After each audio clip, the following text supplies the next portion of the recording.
at Doc Adams Field as the Tillamook Cheesemakers 1-0 coming in against the 0-1 Junction City Tigers, who lost 19-12 to Philomath last week. Junction City had the lead 12-0 through much of the game, but they couldn't hold on, and they're a fairly thin team, although a lot of the same players we saw a year ago and a thumping that they gave to the Cheesemakers. And so Tillamook, we'll see what they can do tonight as they turn things around as they host the Junction City Tigers. We're going to talk to Tillamook head coach Kai Johnson about tonight's game after this word from the the Tillamook Bay Community College.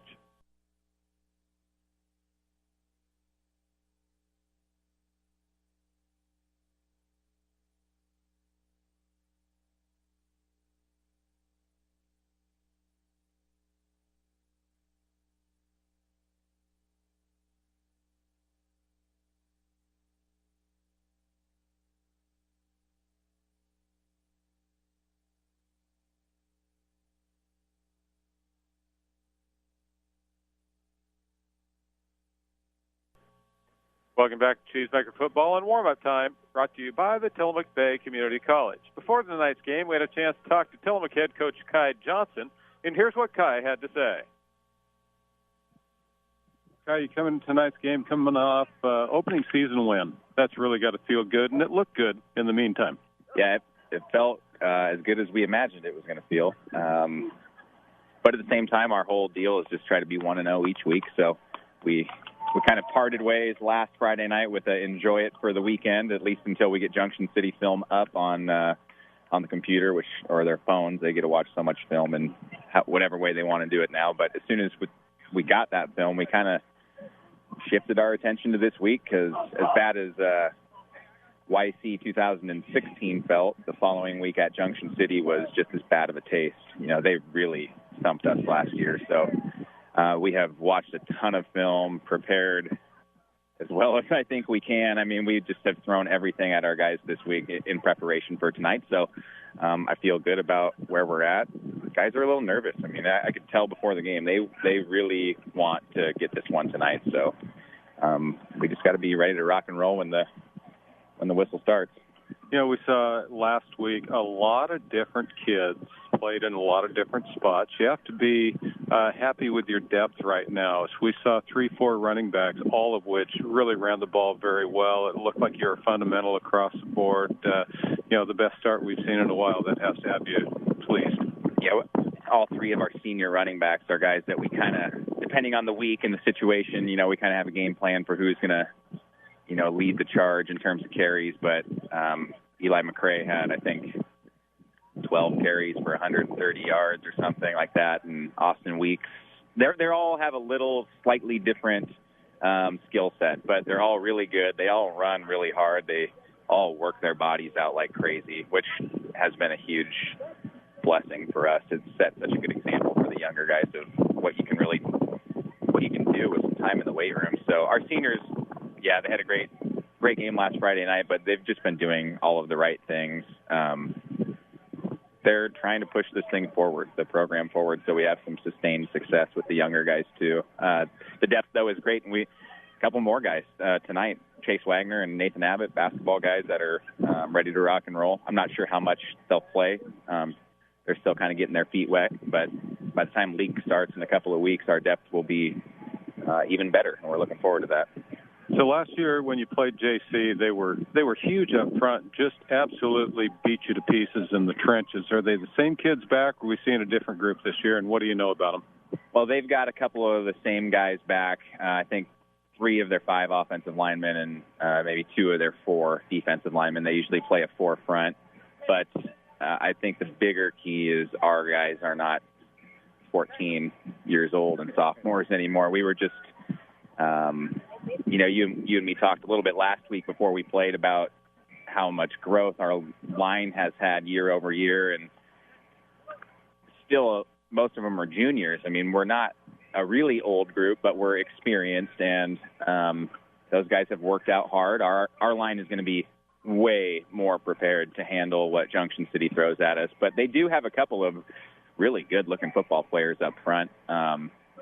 Multi-sport guys, wrestlers. Anytime you get a heavyweight wrestler that's nimble and aggressive, that's a good deal for your line situation, but hopefully we have a little more depth than they do in terms of line, and we can rotate a little bit more. And we're kind of thinking that the second half of this football game we might have more fresh legs than them. They are fairly thin over there. Not a lot of bodies on their sidelines. That certainly cost them last week, probably cost them a ball game when they lost in Philomath. How does that play into what you look at or what you do in this ball game? Well, the more plays we can run early, it's kind of like a boxing match is kind of our mentality tonight. The more we can get them moving early, especially those big guys, making them run from the middle of the field towards the sideline and chase our perimeter throws and runs. We think those are going to be little small victories one at a time that will really add up late in the football game. So, we obviously focus on our opponent, but the reality of the world is we just have to execute what we do well, and we want to get the ball to the edge where our best athletes are at. We want to find different ways of doing so, and when we feel like we have opportunities to run it in between the tackles, we have some running backs that can slash in there and who are not afraid of contact. So if we do what we can do, and we did a pretty good job of that last week. Not everything was perfect, but, if we protect the football and do that, I think things are going to be all right for the Cheesemakers. We might be 2-0 here for the first time in a while. So what do you expect from their offense? I know they came right at you last year. Same thing this year? Yeah, they've got one really good running back who's a senior, number 2, Jake Rogers, who had a good game against us.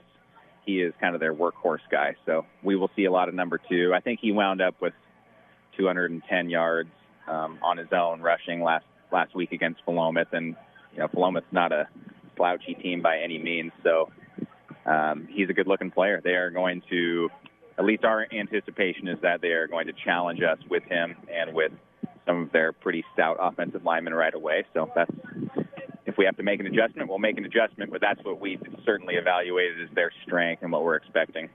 Well, Kai, wish you the best of luck in game number 2. Go get them. Appreciate it. Thank you very much. Go Mooks.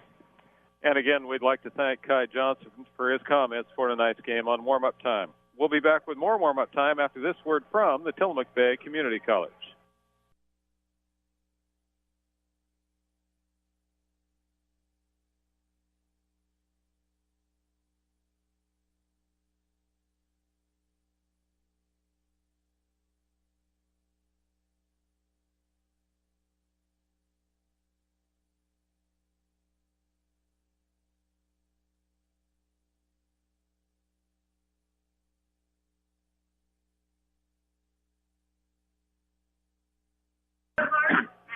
Welcome back to Cheesemaker Football and Warm-Up Time, brought to you by the Tillamook Bay Community College. Tillamook Cheesemakers and the Junction City Tigers. Starting lineup tonight for Junction City. In the line at center, it's going to be Jackson Campbell, 6 foot, 220-pound senior. At the guards, it'll be Tony Diaz, 5'10", 210-pound senior. And a carbon copy on the other side, Andrew Dummer at 5'10", 210 pounds, and a senior as well. So when you look across the middle, there's 3 seniors, all that have been here before. Then at the tackles, Tyler Morris, a 6 foot, 210-pound junior. And the final tackle, 6'2", 200-pound junior, is Andrew Nelson. So 3 seniors across the middle, a junior on either side of them as the starting lineup in the line for the line that just destroyed the Cheesemakers a year ago. I mean, it was not even close. They just flat ran right over the top of the Mooks. And they have some skilled players back as well. Hunter Van Curler is the quarterback. He's 6'3", 185, and a junior. And then the guy behind him that had 200-some yards against Philomath is Jake Rogers. Rogers, 5'9", 180 pounds, and a senior. The wideouts are going to be Jonathan Prescott, 5'10", 160-pound junior, and Blake Edwards, a 6'1", 150-pound senior. And then the slots on either side will be Jesse McClintock. He's 5'5", 160-pound, and senior, played well against the Mooks last year. And Jaden Stafford, who's 5'9", 175 pounds, and a senior as well. Junction City is a good football team coached by Richard Milne.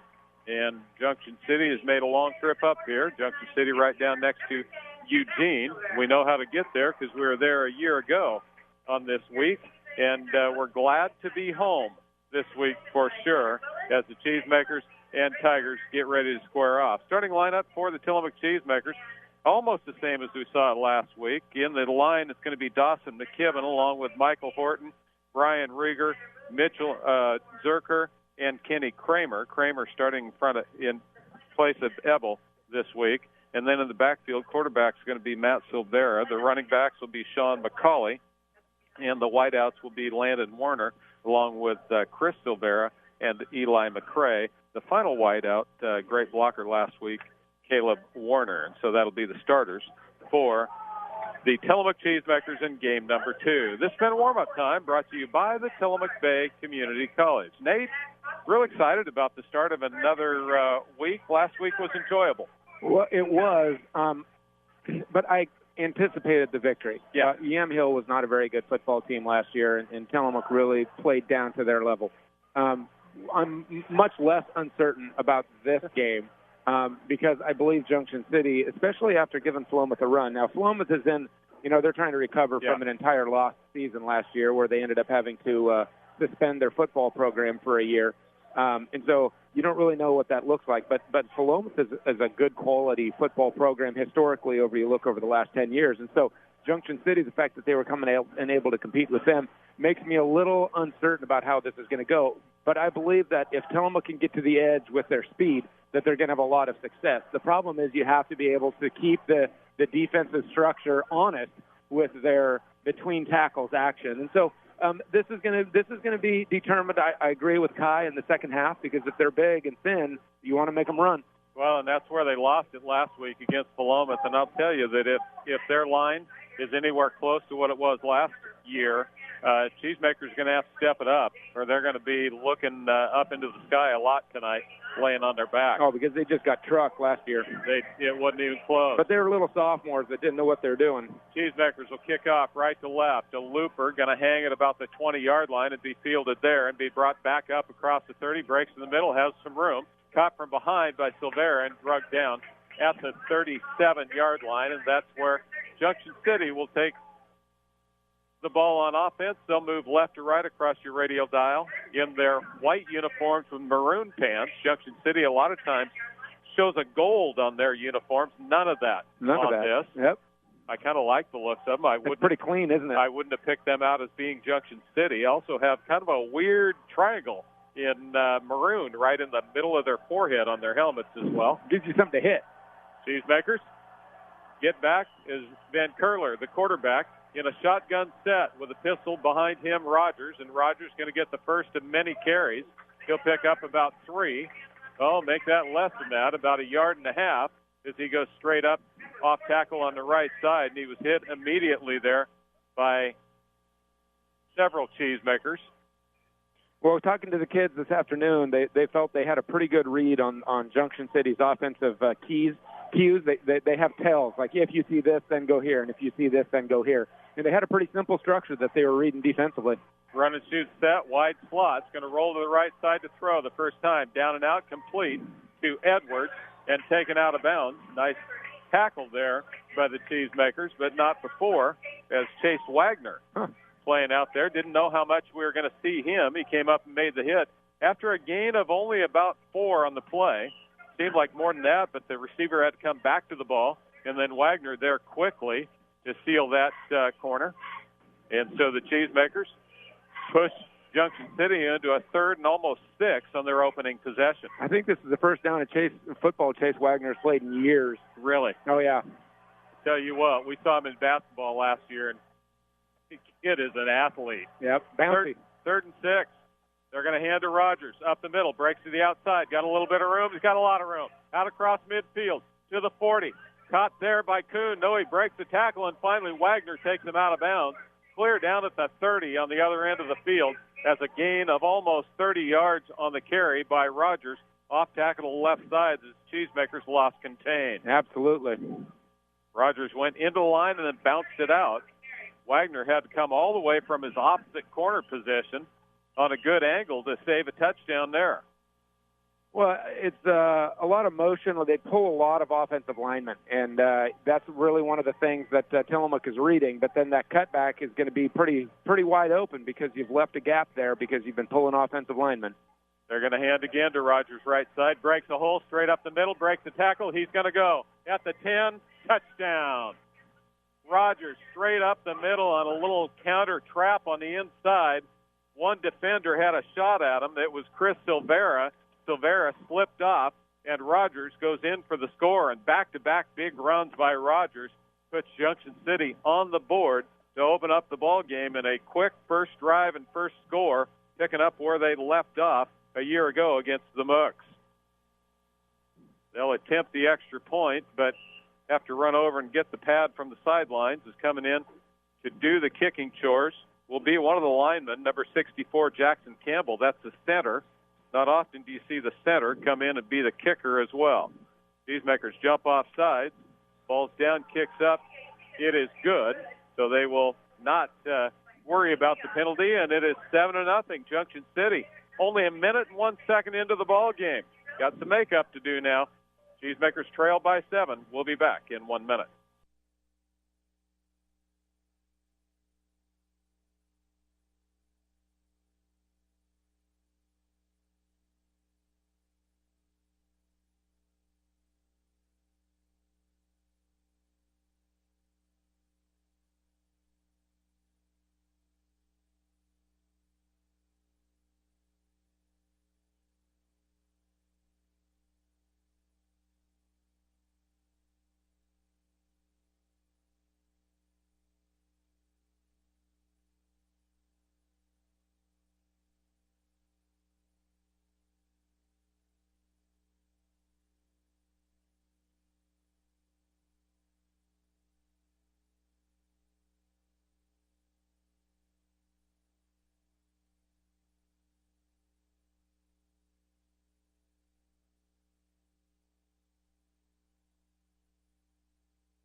Basketball or football, that was easy as JC is going to kick it off. High looper on the near side, got to be there to pick it up. It's going to be McCauley. Nice move he makes there, comes to the sideline, almost got a face mask, flips it off, goes out across the 35 to the 37, and that's where Tillamook will take over. Moving right to left across your radio dial, and they're all black uniforms, black helmets with white numbers. That first drive, pretty darn easy. Well, it was 4 plays, 63 yards, and all 63 went to Rogers. And, they had a short completion. No, they did have a short completion. 4 yards, I think. Yeah, 67 total yards. So the Cheesemakers find themselves down here early. A lot of players play both ways for Junction City. But you can't get yourself too deep into this. 2 down linemen. Now they move up. Going to run a sweep to the near side, and they just blow up the defense. Going to be a loss of about 8 on the play there as McCray on a sweep left, loses all the way back to the 30-yard line. Lots of 7 on the play as Junction City just came with everybody. As the center, make that the guard, Tony Diaz, big guy, playing a linebacker position, but he steps down into a nose spot, and he came stunting through there along with the defensive end, and it is second down and very long. Snap goes through Silvera's hand. He's going to grab it and roll right. He's going to look and throw down the field. Has a man open. Incomplete. They were both behind the defenders, but could not make the connection. Silvera was running for his life, but if he just hung it up like a punt, it probably would have gone for 6 or at least a long way. Yeah. Junction City secondary decided that was going to be a rush as soon as the ball went over his head. And Matt did a really nice job of keeping his wits about him and keeping his eyes upfield. He saw exactly what he needed to do. He just wasn't quite able to execute what needed to be done.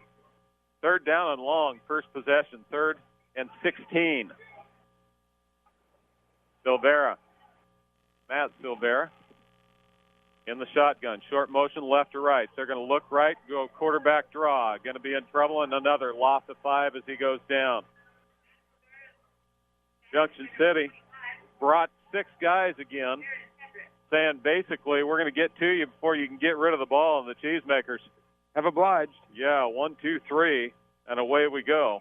Going to have to kick the ball from deep in their own territory as they step back to their own 12-yard line. A lot of pressure, a lot of trouble in this first possession for the Cheesemakers. Richardson back to do the punting. He'll kick it away and end over end. Going to bounce at the 35 straight up in the air and then be collected there. And Junction City in their second possession will take over at their own 42-yard line, so good field position as 2 players go off and 2 come on. Got 9 players going both ways right now for Junction City, and they're doing a pretty good job of it. Yep, they are. They're playing tough football, and speed kills, and aggression is really what the name of the game. Yep. Got to stem the pressure and the tide right away here. Keep yourself in the ball game as Junction City sets up at their own 42, and the shotgun set again. They'll hand to the fullback, Rogers. Into the line, spins, breaks tackle at the line of scrimmage, keeps running. He's going to pick up about 8 on the play. McCray missed him the first time. He got stood up. He finally tackled him about 9 yards down the field. And a gain of 9 by Rogers, who is not necessarily a huge back at all. He's 5'10", 180 pounds, but pretty shifty, pretty crafty. He made a really nice move in the hole where he spun to get to the seam. 2nd down and 1. Look play action. Quarterback going to hand to Rogers up the middle again. Just a straight wedge. Nothing more than that. Cheesemaker's got stood up. Goes across midfield down to the 46-yard line. And somebody's down for Junction City. That might be Rogers. Yep, I don't see number 2. No, I don't see Rogers. That would be a terrible loss for Junction City. That is just devastating. Yeah, holding his right knee. Oh, my gosh. Laying on his back. Coach is out there now, or trainer, Jake Rogers, a 5'9" senior. We told you they weren't very deep, and he is their only back in the backfield. And he rolled over and grabbed that right knee. And it was the front of the right knee. And it's nothing special on that carry. Oh, they're going to pop him up right away. And he's standing. Not a time where you'd see a cramp in the back. And it might have been, a bang. If it's a bruise there, then not a big deal. If it's a twist, huge deal. Yeah. And the senior will walk off the field himself on the far side. And they'll take a look at him over there as Rogers gets the first down at the 45-yard line. And into replace him will be Jesse McClintock, one of the slots, and they're going to look right and roll right. Looking down the field, double pumps, throws into the flats, incomplete, well covered there by Chris Silvera. Cheesemaker's got some pressure on that time as Van Curler rolled to the right side. As always, high school quarterbacks don't throw as well on the run as they do with their feet set. Not very many do. On the far side, we'll keep an eye on Rogers. He's moving around and nobody's looking at him. I think he'll be all right. Otherwise, they'd be looking at him on a bench, but they are not right now. 2nd down and 10. McClintock, fake, fullback, quarterback going to throw. Looks for the screen on the backside, incomplete. Great job by Caleb Warner, who was sitting in the doorstep of McClintock, looking for a pick 6 there, and the quarterback overthrew both of them, incomplete. Harry Reeder was the one putting the pressure on. He had his both hands up, just chasing after Van Curler, and did a good job of forcing Van Curler into losing his lanes. He couldn't see exactly where he wanted to throw the football, and so he had to make certain that he got the ball up over the top of Reeder, and that gave Caleb a pretty good shot at it. 3rd down and 10. 3rd and long from the Tillamook 45. Quarterback will hand off. McClintock, right side. He had a hole and would have had a first down, but he tripped up and fell at the 41-yard line. So a gain of 4. It'll be 4th down and 6. There, I think immediately you see Rogers and the missing of him, because Rogers might have scored on that. Yeah, well, had a big hole on the right side. The turf gnome got him. Rogers comes back into the ball game, but it looks like they're going to punt it away. Rogers, the up back, makes sure that it's a punt. Now imagine that Rogers is your up back, just in the off chance they snap it to him, right? They'll wait, get set, and they will snap it to the punter, and he'll kick it away to the right side. Coming up, Silvera catches at the 18. Nice job straight back up the middle, breaks some room out across the 30. 35, breaks the tackle at the 40. Midfield, other end, 40, 35, out of bounds at the 33-yard line. And what a great return by Chris Silvera in heavy traffic the whole way. And we talked a little trash last week because we didn't understand why Chris didn't come up and field a couple of those punts. He came up and fielded the punt in traffic and then just turned it immediately upfield, got to the middle of the field, cut back to the stadium side, stiff arm on the corner, and it was the punter that ended up pushing him out of bounds. He actually had a defender behind him when he caught that ball. That's how far downfield they were, but Tillamook adjusted well and started blocking downfield, and then Chris broke a tackle or two and got to the near side, and a big return flips the field for the Cheesemakers, and they sorely needed that, down 7-0, 7.5 left here in the first period. In the backfield, it's going to be Weeks this time with Silvera. Weeks gets it straight ahead, drops or jumps through one man, and down inside the 30 to the 29-yard line. One way to beat heavy pressure straight up the middle is quick openers right back at them.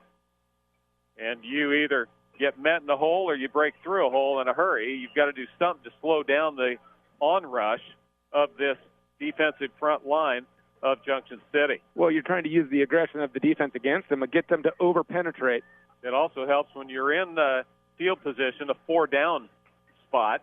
It certainly helps on your play calls, knowing you have 4 downs to work with. 2nd down and 6. Weeks again, right side, breaks, off tackle this time, inside the 35, down to about the 31-yard line. So he'll pick up a couple more, and it'll be 3rd down and about 3. So back-to-back, the Cheesemakers run between tackles, when in the first series, they tried to run outside. 3rd down and 3 Cheesemakers, 6.5 left to play, first period, trailing 7-0. And this is where the 4-down situation really helps. Yep. Rogers is back into the ball game on defense as well. Here they come. Going to pitch left side. They get it outside to Weeks. Breaks the tackle, now drives and dives ahead inside the 25 to the 24, and he's going to be really close to the first down. It was optioned on the near side with Silvera. They're going to say it's short. Wow, that can't be much short. He didn't even take a look or measure. As apparently that ball between the 33 and the 34 in the first. Yeah, all right. It must be an optical illusion here. Cheesemakers will go for it on 4th and less than a yard, and they get YC to jump off sides. We told you they were coming in a hurry, and that time it was that linebacker, Tony Diaz, and you've got to go on the long snap count every once in a while to keep them honest, and that time it pays off with a first down. Nice call. Cheesemakers move the chains. Ball goes down to the 18-yard line. That's tough, man. You've been running on a clock in your head, and to see that snap count go an extra 2 counts. And first down at the 18. Cheesemakers, 3 receivers to the right side. Motion across the formation. They're going to hand off. It's McCauley. Breaks the corner at the 15, down to the 10, and out of bounds he goes. They're going to mark him at the 11. And so McCauley's going to pick up about 7 on the first down play, on that fly sweep to the near side. Ball is marked at the 11. It'll be 2nd down and 3. Hash mark left. Cheesemakers moving right to left, looking for that yellow Tillamook Cheese end zone. Well, that works just fine as long as that blitzing linebacker isn't blitzing onto the fly sweep side. He blitzed to the backside, so McCauley was able to run away from him. And again, Junction City has jumped off sides, about 3 of them that time, and a good hard snap count, going to get it half the distance, and the second first down by way of penalty on this drive. Nicely done. Really like to see that. As we talked about a week ago, that idea of keeping them off balance with changing the snap count and the cadence, easier said than done for sure. Well, especially when you're looking at a second game varsity quarterback. And the official is worried about the start of the clock. Yep. And so Kai says, yeah, sure. Made the point. And the ball at the 6-yard line. Hash mark left. And Tillamook comes to the line of scrimmage. It'll be 3 receivers to the right side. Gilbert in the middle of that as they set up in the shotgun. Handoff straight up the middle. McCray not going to get much, but the line surge is going to push him down to the 5. He'll end up picking up about a yard is all. A lot of white jerseys around that one. But which way did the pile go? Yeah, it went backwards. Well, I think it went Tillamook's direction. I think it went sideways at least. Okay, sideways at least, which considering the first drive? Yeah. Right, yeah. that's forwards. Better than we had seen originally or saw last year at all.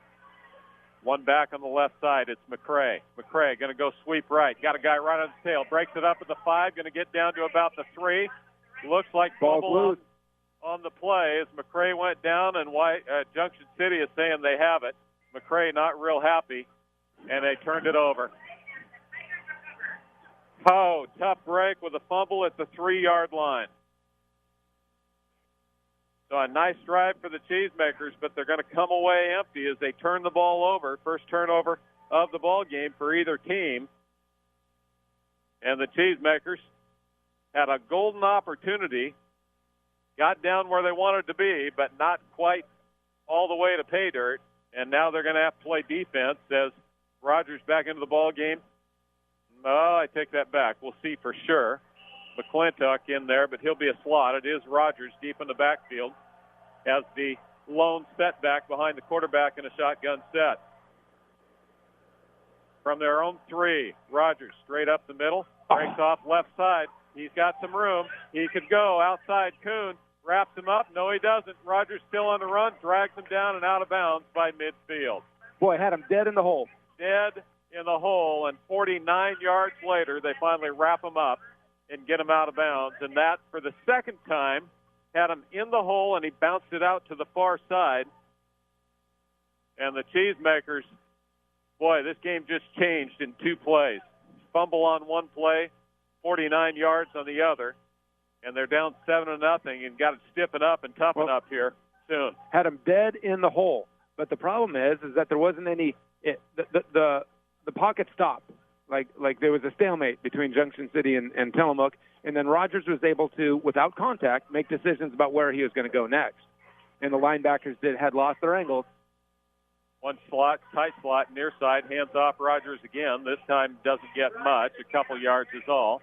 We told you coming into this ball game he had 220 yards against Paloma last week and carried the ball a majority of the time, and it certainly has been the case here tonight as well. The only time Tillamook has stopped Junction City so far has been when Rogers went out of the ball game.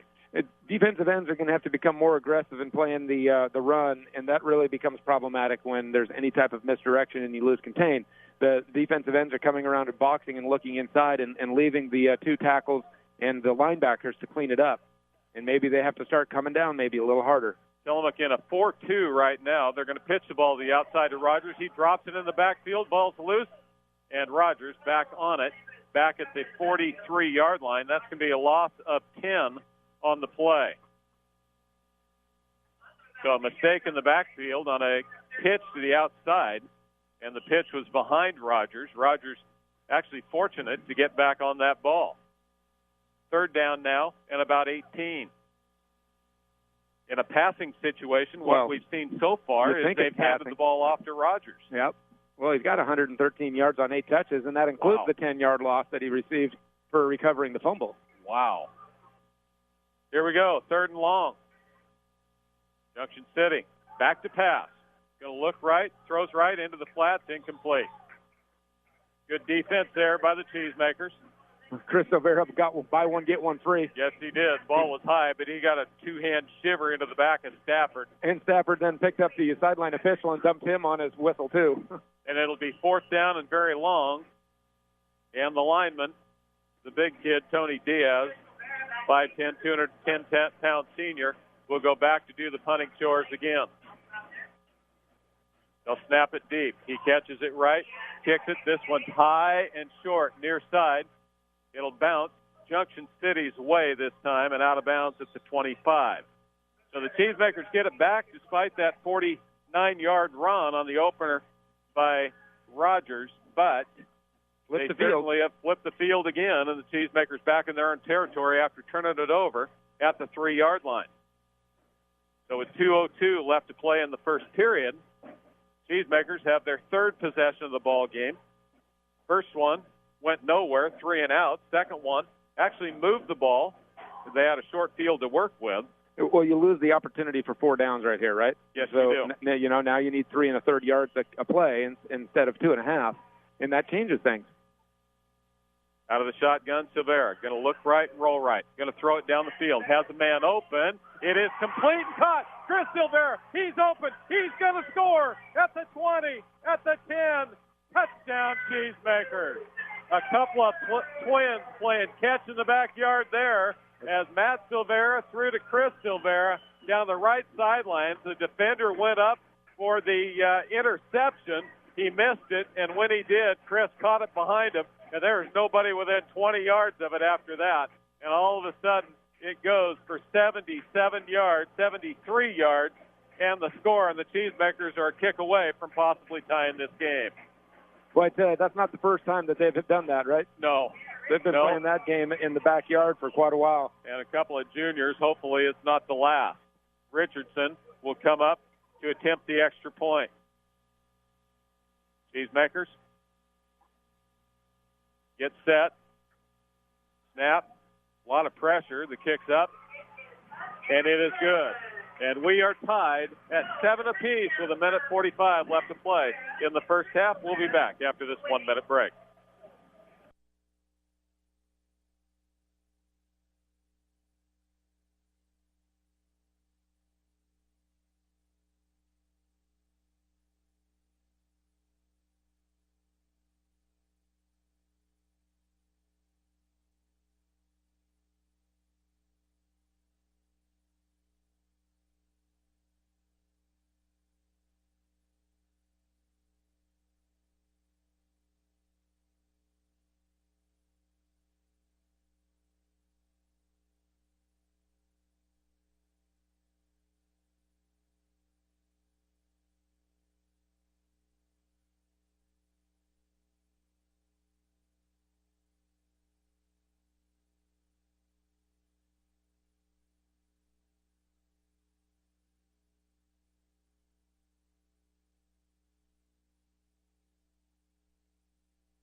Welcome back to Cheesemaker football. As Cheesemakers tie it up 7 apiece. Listen, I don't want sorry. I want you to change your behavior. I know, me too.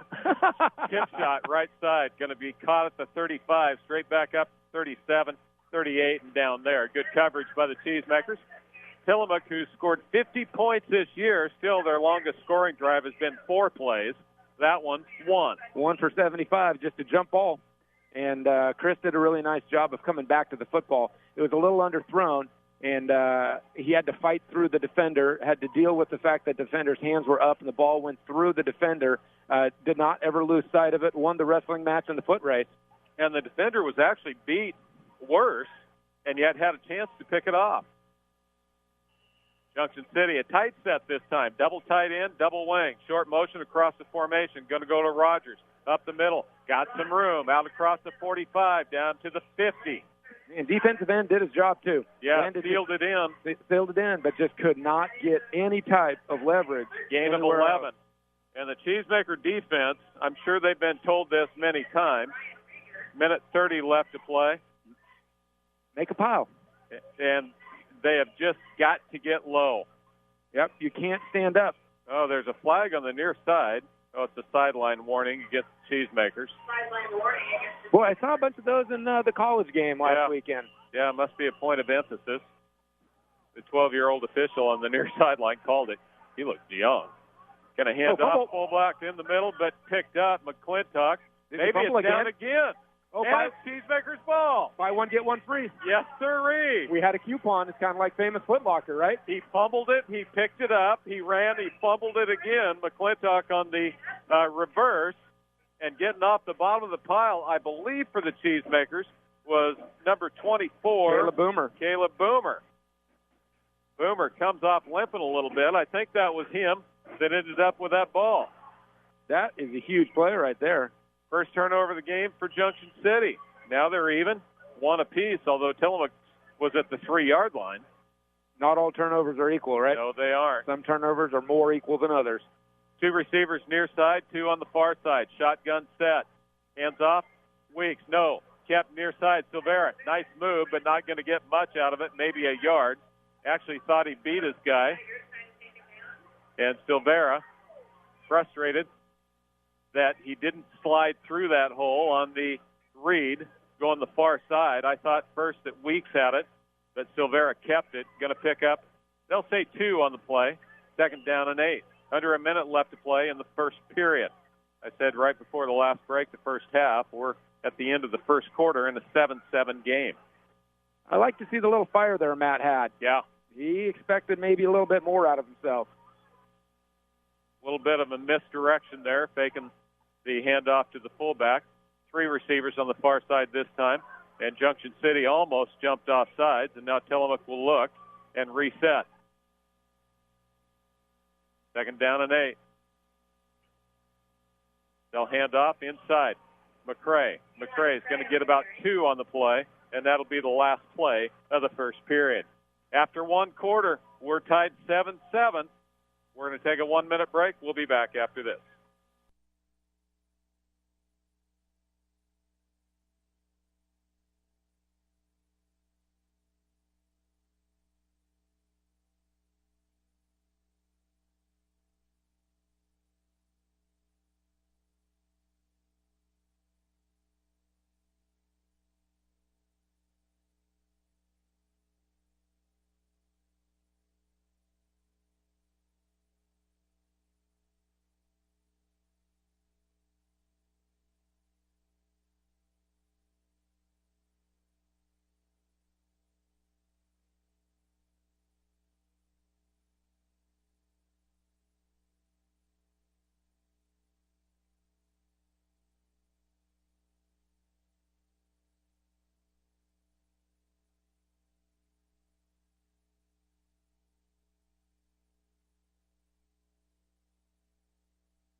Welcome back to Cheesemaker football. 3rd and long for the Cheesemakers at 3rd and 6. Ball just into Junction City territory at the 47-yard line. What about those first quarter stats? Well, very heavily dominated number-wise numerically for Junction City as they end up with 13 plays for 130 yards, 87 yards for Tillamook, 12 on the ground, and the 75-yard touchdown strike to Chris Silvera. So 12 plays for 87 yards, 13 plays for 130. Junction City leads the yards game. However, the scoreboard is based on points, not yards. It is, and 3rd and long here. Need a conversion for the Cheesemakers. Quick motion left side. Going to run a screen back inside. Chris Silvera breaks the tackle. Going to get the first down. Runs over a defensive back and then goes down at the 35. Boy, he did not have much of a hole to get through there, and he did. Quick. Chris Silvera, right side. That was in traffic, very well read by the linebackers, and he just slipped it and then got enough for the first down and then got a few more after he ran over the defensive back. Good job competing there by Chris Silvera. Well, the first looked like it was going to be a swing pass to McCray, and then they came back to the drag route for Silvera. Yeah, I like the play. Junction City going to look again, back to throw. Going to swing left side. This time McCray. Out across the 35, makes a nice move at the 30, down the left sideline, it's the 25, cuts back at the 15, needs one block, he can't get it, and he goes down at the 8. Kuhn was trying to get there, or was it Landon Werner, trying to get there for a block that would have sprung him for the score. It was Warner. But the tackle was made before he could get across the field to make the block, and the Cheesemakers have 1st and goal at the 9. That swing pass left, we saw it be very effective last week. One of the best things Tillamook did last week was blocking with their wideouts, and did it again there. 1st and goal at the 9. Nice little 21-yard pickup for McCray. Going to hand off. McCray, right side. No, that's going to be Weeks this time, and he doesn't get much. That ball was way down as popped out, but it was after he was on the ground, and it'll be a gain. We'll say no gain on the play. As they will set the ball right back at the 9-yard line. 2nd and goal with 10:34 left to play in the half. Silvera in the set, shotgun set with Weeks just off to his right side and a step behind him. 26 yards on the pickup. Had the ball placed at the wrong spot. Going to roll right and look right. Silvera throws into traffic. Incomplete. Lucky not to get that picked off. Had two receivers within an arm's length of each other and three defenders. The odds were not good there. Well, when you roll right, you really cut the field down. Yep. And it was a mess there on the goal line. And Matt kind of threw that one up, maybe a little optimistically, in my opinion. So it's third down and goal from the 9. Big play for the Cheesemakers. Their one score was on a long pass. This would be nice to convert on a drive and stick it into the end zone and take the lead. McCauley in the slot on the left side. Matt Silvera at quarterback. Matt gets the snap, looks left, rolls left. No, over the middle he goes. At the 5, it's complete. Down to the 1. McCauley, very close. Oh, they're going to call him down at the 2-yard line. Boy, Cheesemaker fans didn't like that, and we would have had a replay. We know for sure. They certainly had a better angle, although that official went to the goal line and then came back and pointed at the ground and said his knee was down. And now Tillamook is going to take time out, I believe. No, Junction City is going to take time out. So will Tillamook kick the field goal, or will they go for it on 4th and 2, 4th and goal from the 2? Matt Silvera completely missed the wide-open receiver. The back leaking out to the flat on the far side. On the far side, completely uncovered. Like everybody looked, and it wasn't a rollout. It wasn't like he was cutting half the field. He had the ability to look left and right, but he had made his decision. He was going to McCauley early on, and I will probably say that was Austin Weeks. I want to say it was a 35 that was sitting in the flat, completely uncovered. And McCauley came across the grain. He caught it about the 6, turned his head up, got to about the 2, got into heavy traffic, and on a really nice second effort got right to the goal line. But they say his knee was down at the 2, and it'll be 4th and goal from there. And it looks to me like the Cheesemakers are going to go for it. Oh, I'd kick it and get the 3.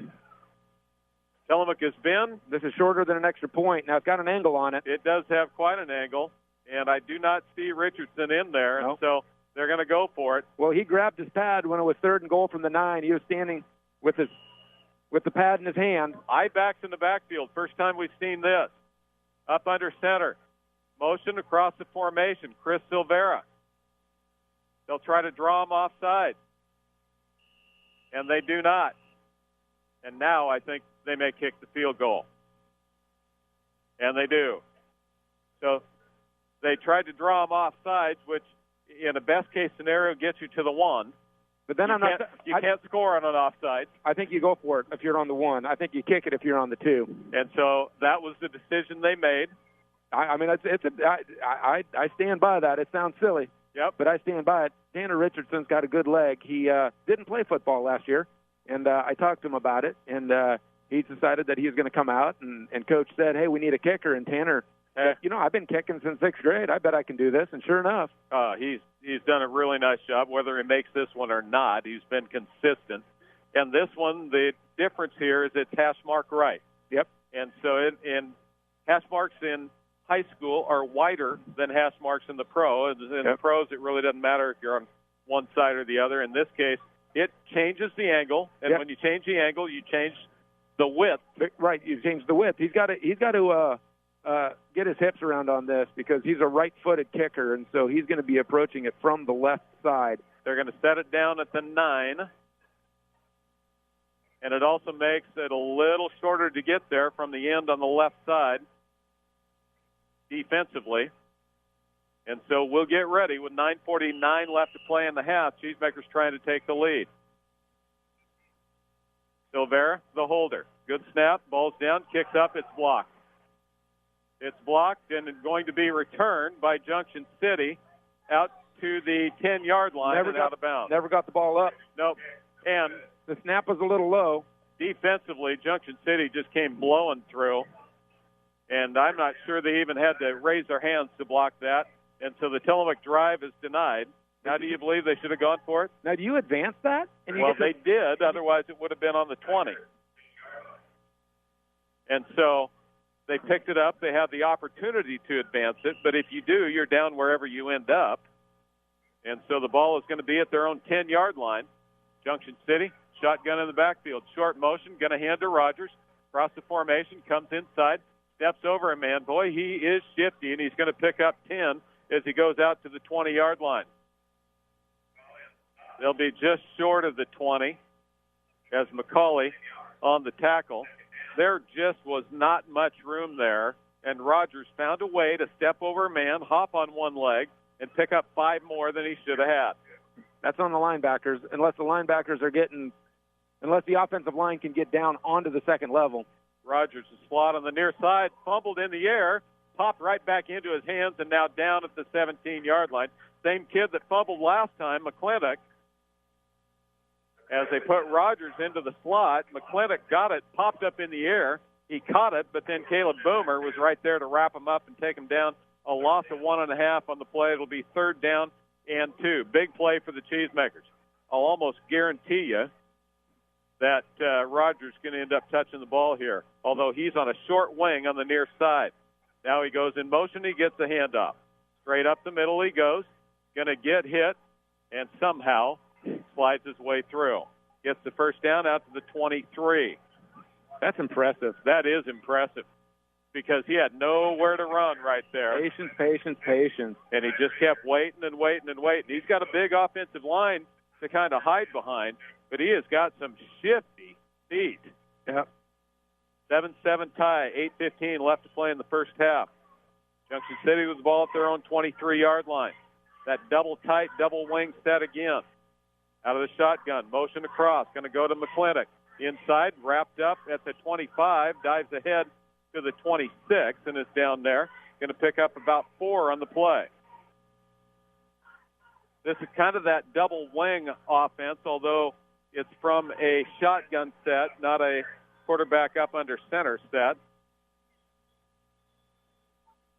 which gives it a little bit different look as they stay there again with the 6'3 junior at quarterback. Down linemen just have to get lower. Here goes Rogers again. Inside, breaks the tackle, right side, going to get the first down. Always falling ahead out to the 35, 36-yard line. Got to get lower.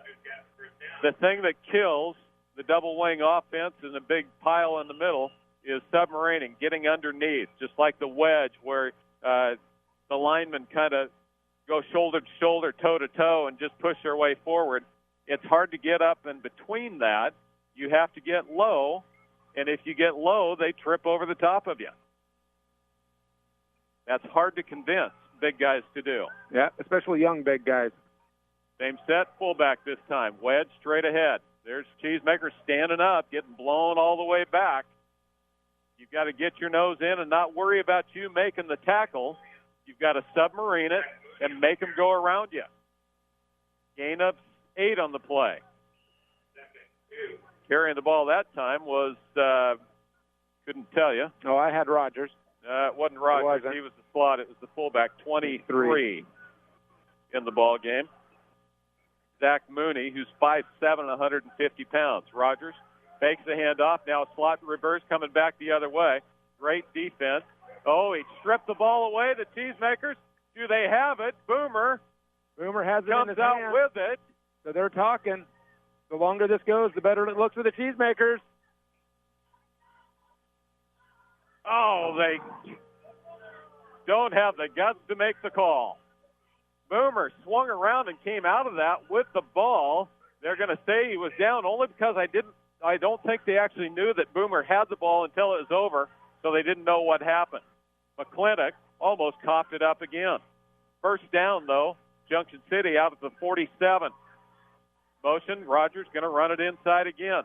Steps up, hits the back of the line, drugged down from behind, gain of 5. Standing in. This is an offense that the old-timers here will remember that Tillamook ran under Cal Stieber, and the people who watched it for a couple of years didn't really care if they won or not anymore. They were so tired of watching the ball run over tackle one side or the other. Gary Blazer, a quarterback in that, glorified lineman. Aaron Vogel. Yep. it was a frustrating time. 2nd down and 5. Here comes a reverse to Rogers on the outside. Got a little bit of room. Nice flip tackle, and down he goes. Oh, boy. And boy, he could have broke it for big. And now he's down again. He's down. A gain of only 1 on the play, and he's, I think, nursing that same left knee as Silvera came up.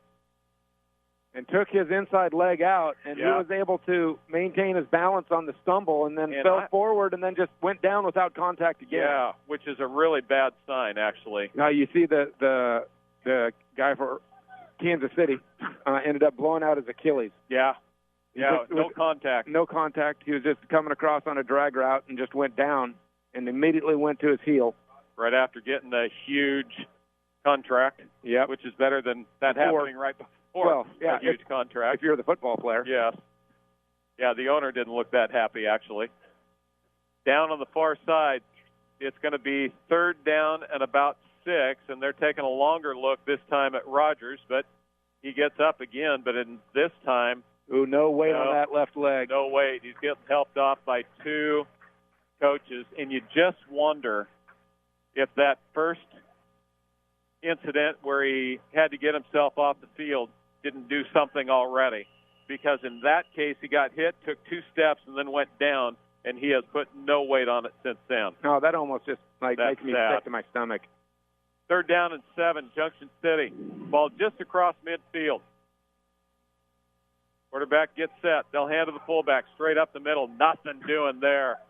It's like the offensive line just quit, although he's still moving, still driving. I can't believe they let that go that long. But a gain of about a yard, and it'll be 4th down.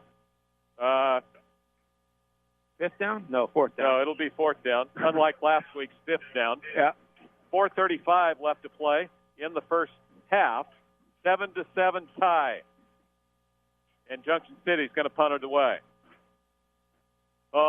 Junction City's got to really be shaking their heads on the far side right now, as Rogers, who has 150 yards. 53.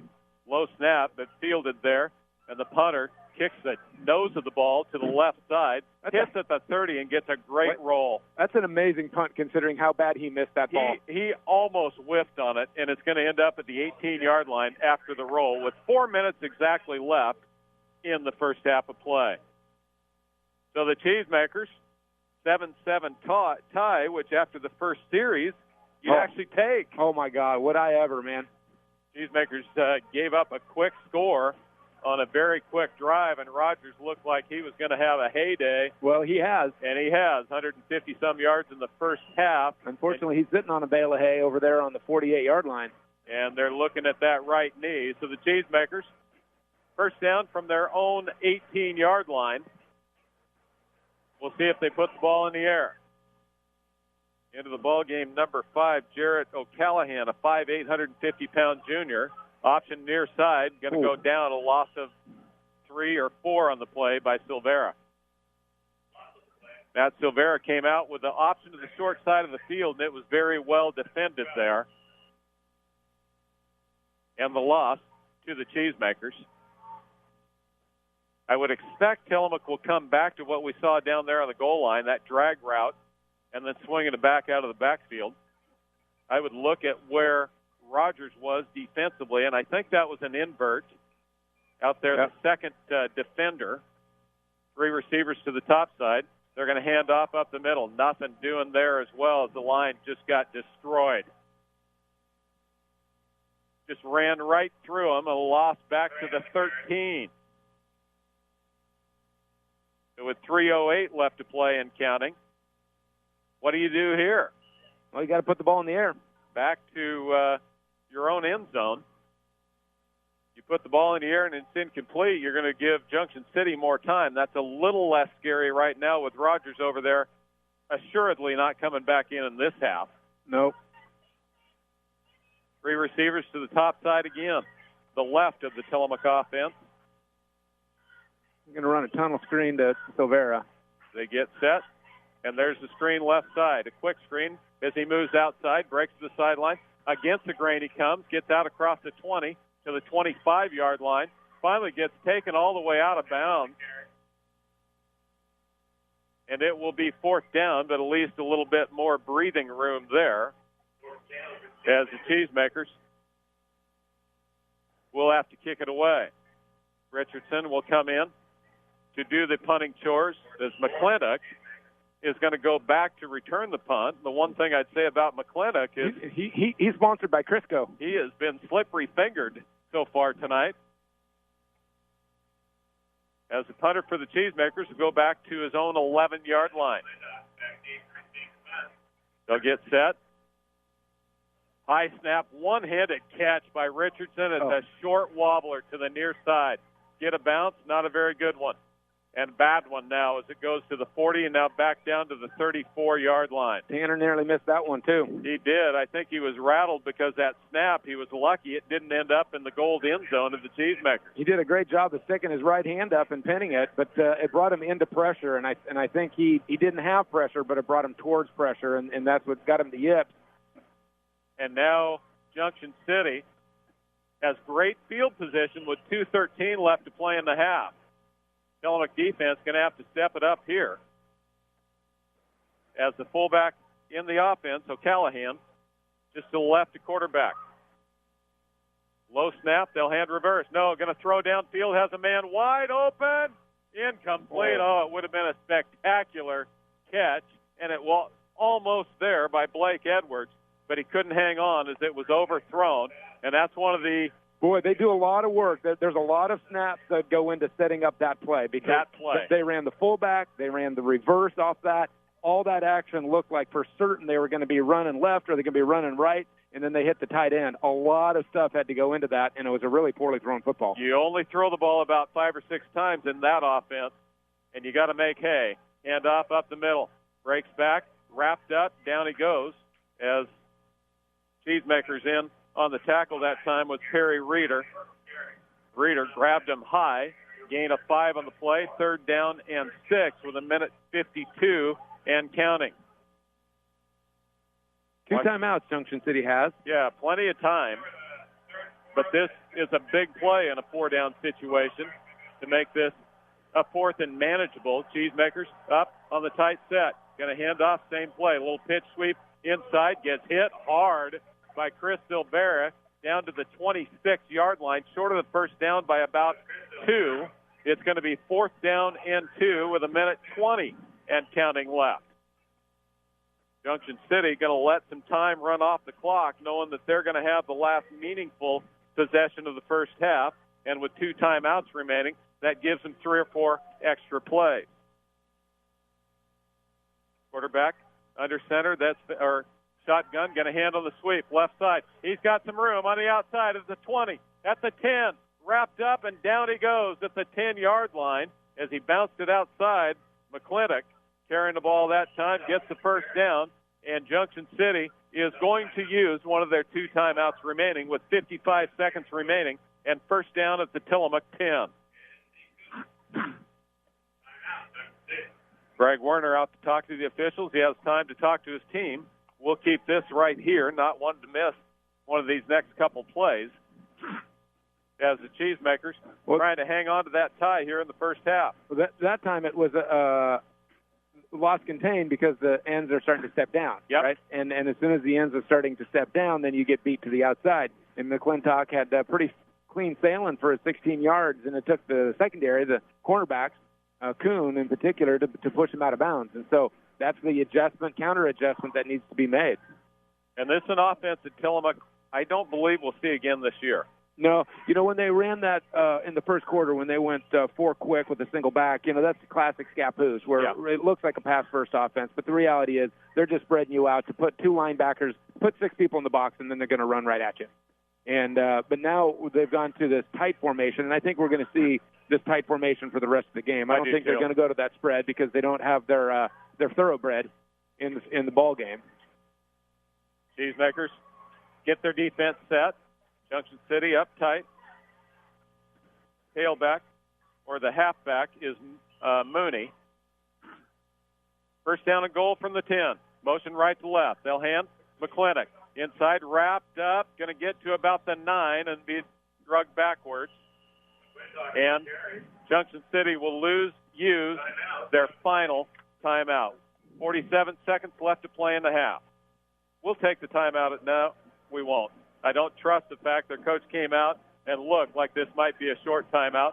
So we'll keep it here during this timeout. We'll have some breaks to take at halftime. Sorry to mock at that, get you all nervous at the station. That's what happens when you work with amateurs. Oh, hey, no, we're paid. Doesn't that make us professionals? Yeah, you'd think after all these years we could call ourselves professionals. Oh, well, but there is a certain level of decorum that is expected of professionals. And we would hate to have to live by that. I know that really would sort of impinge on our buffoonery. That is true. I really thought, Gary down there was asking about getting the names of the officials. We never want the names. No. We don't want to call them by name. Because that humanizes them, and that really makes it much more difficult. No, we don't want to do that, unless, of course, it's Tina, who we call by name all the time. So that's just the way it goes. So second down and goal from the 9. That was a short timeout. Glad we kept it here as Junction City, now out of timeouts, spreads the field. 2 receivers to the right, 2 to the left. Quarterback going to roll to the right to throw. Has a man open in the flats. It's complete at the 5, and down he goes at the 5. Now there's not a lot of time left. It's third and goal from the 5. The clock is at 35. Junction City does not puddle. They send some players in and off the field, and they are going to attempt the field goal here on third down. This is interesting. With 22 seconds remaining.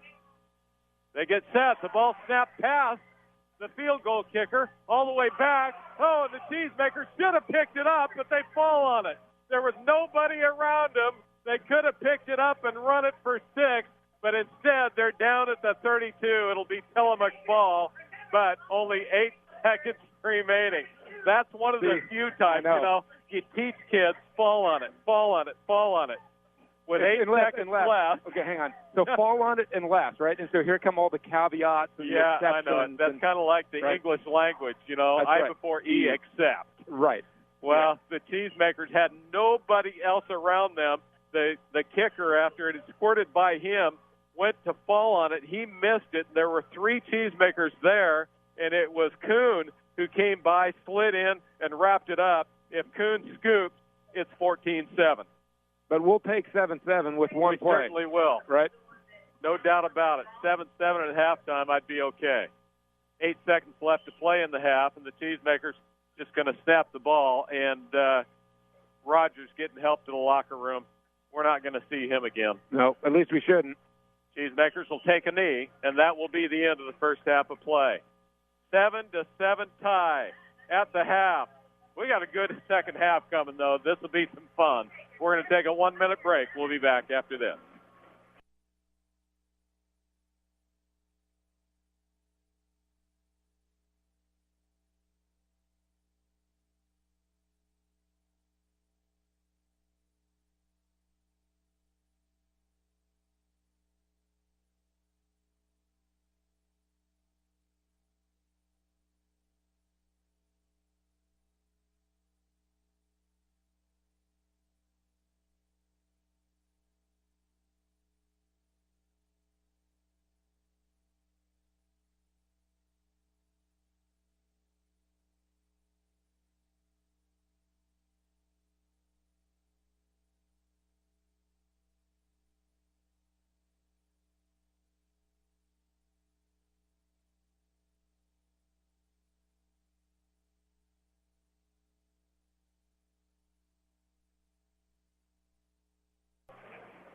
Welcome back to Cheesemaker Football. Great end of the first half as Junction City drove it down after a short punt, had the opportunity to kick the field goal for the lead, but the low snap squirted through, went all the way out to the 30. The Cheesemakers fell on it, and the first half is over. But what started to look like big trouble for the Cheesemakers, the first drive of the ball game, Rogers took it all the way down the field.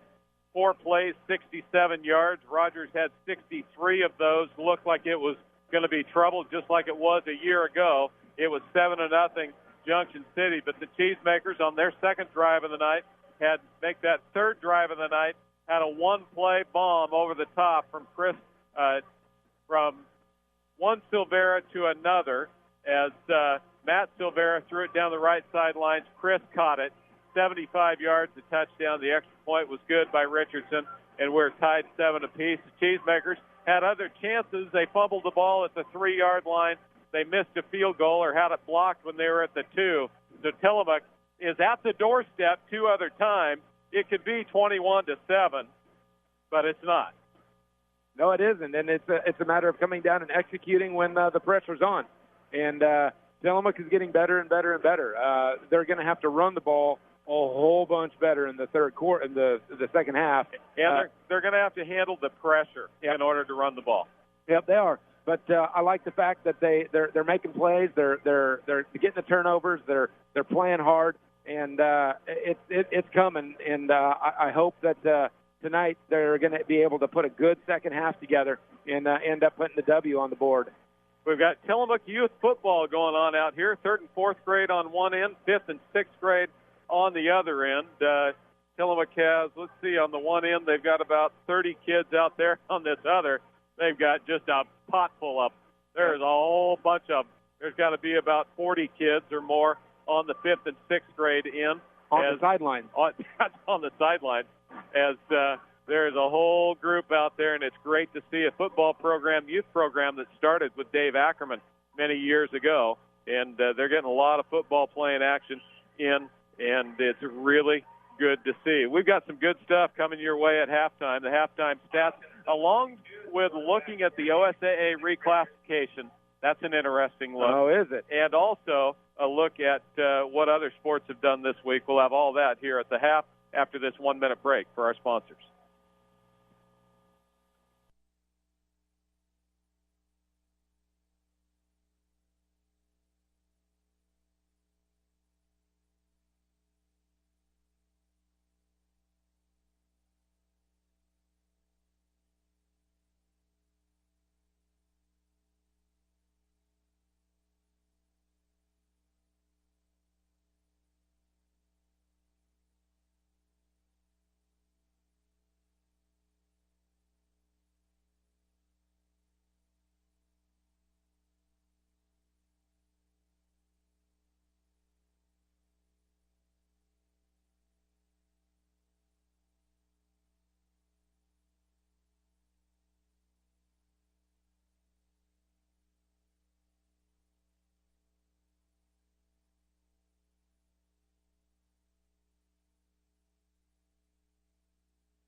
Welcome back to Cheesemaker Football.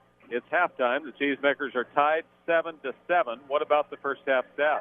Well, Tillamook Cheesemakers had a kind of a dismal second quarter as they only ended up getting, 8 snaps off and picked up a bunch of yards in the air, but really didn't have a lot of luck running the football. As 20 snaps for 135 yards for the Cheesemakers. The Tigers get 30 snaps off for 203 yards.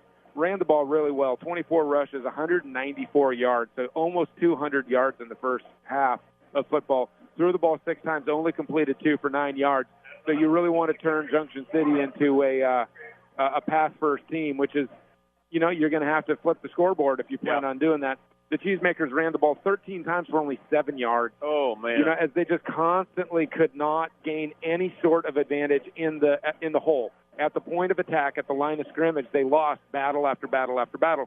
And you see that on both the defensive side and the offensive side. You don't give up 200 yards of rushing defensively and win the point of attack at the line of scrimmage. No, you also very seldom can lose the line of scrimmage on both sides of the ball and be in the game. And be in the game. That's correct.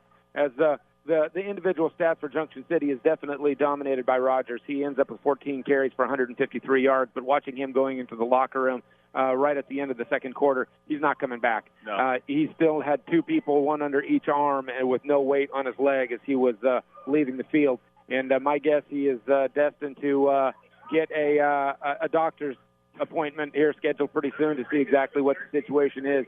And that takes away Junction City's most dynamic ball player. But what they still have is that offensive line. And the New England Patriots have shown that you can take mediocre running backs, put them behind a good offensive structure, and really have a lot of success. And so we'll see how much of what Junction City was able to do with their 200 yards of rushing in the first half, how much of that is based on the skill players and how much of that is based on the big uglies up front. And you're going to get a great opportunity to see that firsthand. I will tell you, before we go off the Rogers piece, number one, Rogers, a lot of the yards that he had in the first half were all on him. And number two, you just got to go back and wonder if that initial injury he went down with, that knee, obviously it wasn't as good as he thought it was. No. And, you have to think about Darren Thomas. Was that the quarterback for the Ducks, 7 or 8 years ago, right? Where came back to play and then made one move out on the end, and down he went, and never again. And so that's just a horrible situation. Like it happened. Just absolutely, seriously, it almost makes me sick to my stomach thinking about the work that kid has put in to get to this point. And the key to their ball club. Oh, absolutely, hands down. And it's obviously an activity that he enjoys, and his parents have spent a lot of time getting him to and fro where he's supposed to go. And the Cheesemakers are going to be looking at a different offensive philosophy out of the Junction City Tigers in the second half.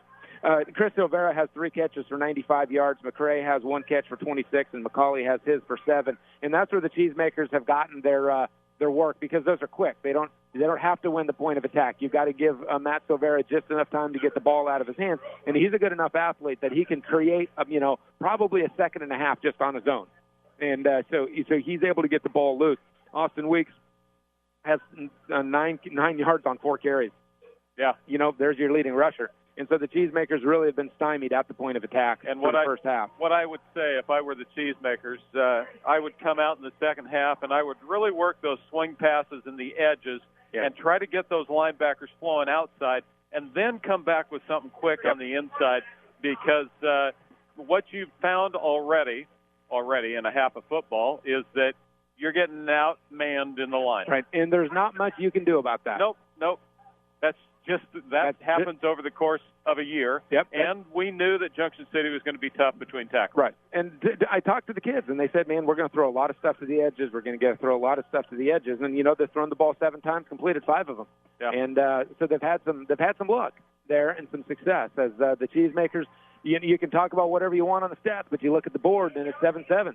Yep. And after those first, a 50-second drive where they scored on 4 plays, I was like, wow, man, this is going to be unfortunate. I wonder how this is going to go. Well, it's turned out pretty well, actually. Well, 7-7, and I know that Kai, coming into this ball game, believed if he could stay in it in the first half, he could win it, because, again, they're playing 9 players both ways. Right. And so we'll see if that actually plays out as we get into the second half. We're going to look at more, including the OSAA restructure, reclassification for next year, after this 1-minute break for our sponsors.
Welcome back to Cheesemaker football.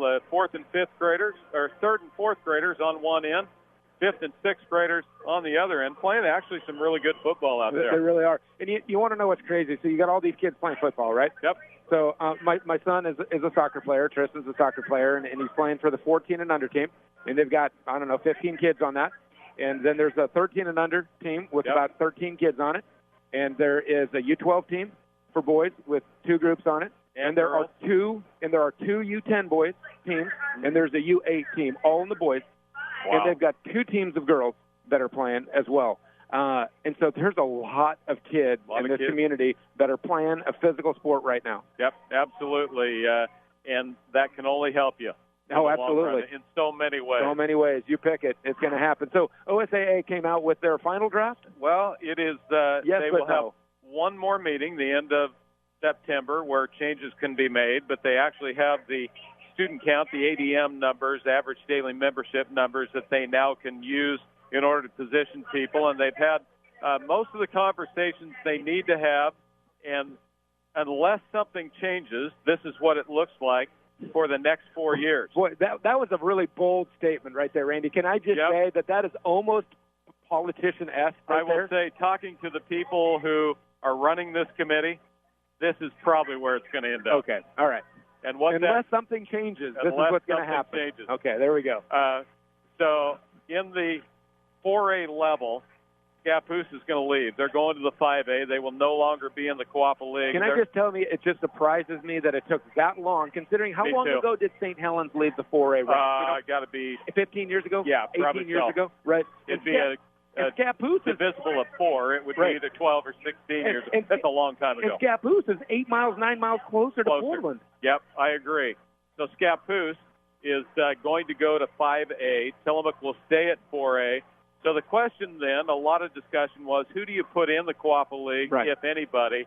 And the one before this last option was Gladstone and Corbett coming to the Coapa League, which, if you've gone to either of those on a Friday afternoon, is not good. No, or a Tuesday afternoon. Or any afternoon. Or a Thursday afternoon. Yeah, trying to get to Gladstone at 5:30.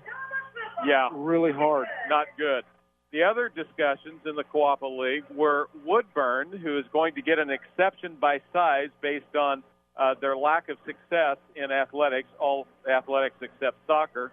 So Woodburn, although they have 1,100 kids, is going to be placed in the 4A division.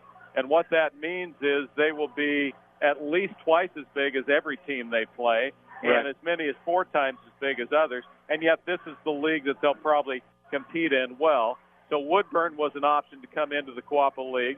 What it looks like in the 4A division is that every league will have 6, except the Greater Oregon, which will have 4, as it always has, in LeGrand, Baker, Mackay, and Ontario. And one other league will have 5, and right now it looks as if it'll be the Coapa League. Oh, really? So the Coapa League would be the same as it is right now, minus Scappoose. So it would be Astoria, Seaside, Tillamook on the coast, Banks and Valley Catholic out in the valley, a 5-team league, and that will pose challenges. Some interesting scheduling issues, doesn't it? It certainly does, especially in football, because every week, even during the season, somebody has a bye, which isn't a problem if you have odd-numbered teams in other leagues because you can match your buys up. Right. But when all the other leagues are in even number, there will be no 4A buys except in the Coapa League.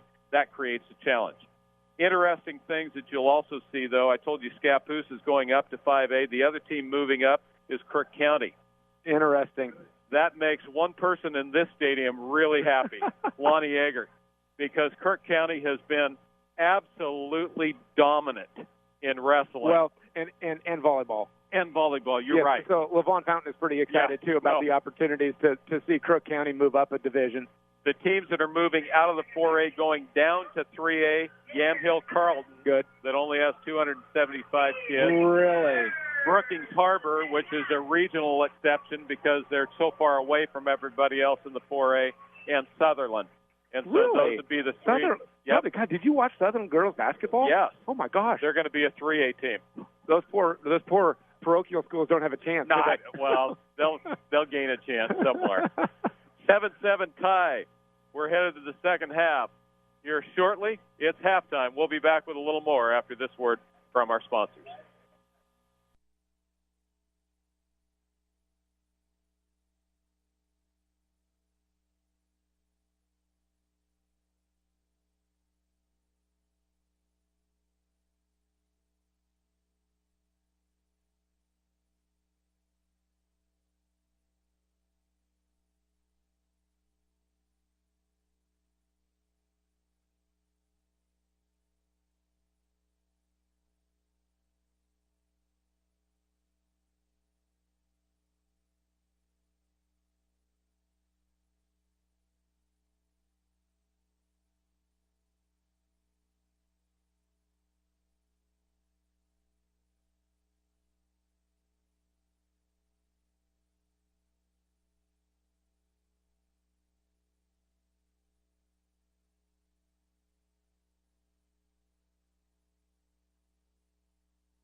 Welcome back to Cheesemaker Football. It's halftime, 7-7 tie at the half. Nate, what about other sports this week?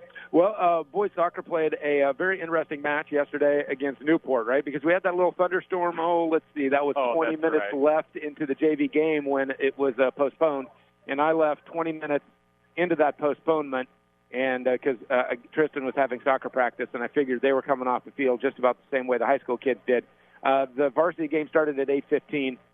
Newport is reigning state champions. Tillamook played them tough, ended up losing 2-1. Girls soccer has had two really super close matches. Which is good. Well, girls soccer has really struggled to be competitive in Tillamook in the 6-7 years that it's existed. They ended up losing 2-1. Gave up 2 goals in about a 10-minute stretch in the second half against Junction City, and then they traveled to Newport and ended up losing 3-2. Gave up 2 goals in the last 15 minutes of the second half. So it's just really carbon copy losses. But they had the lead and they were playing tough. And I think it's an example, and I was talking to a girl about this just today after school, about how you have to learn how to win. Yes. And you have to learn how just to be in basketball, I see that in terms of offensive. You panic, you throw the ball here, you take it. No, you take it. And kids don't want to take shots. In soccer, I see it in terms of defense where you're tentative. You don't make that immediate decision. And I think that there's going to be growing pains as girls realize that, yes, there are absolutely winnable matches out there, and they've had 2, and that's awesome to see that they've been competitive. A lead in girls soccer in Tillamook has been pretty rare. And they've had 2 of them deep in the second half in the last 2 games they've played, and that's just absolutely fantastic progress. Junction City going to kick off right to left. Also in volleyball, Tillamook went to Philomath and won in 5 sets. Oh, yeah. Since you bought a ticket, you might as well get 5 sets because they won the first 2, lost the second 2, and won the 5th. Wow, deep kick going to go all the way back to the 10-yard line where McCauley, I believe, is going to return. Sideline left, got to the corner. Now he cuts back inside. Oh, he stepped out of bounds about the 32-yard line, and that's where the Cheesemakers will take over.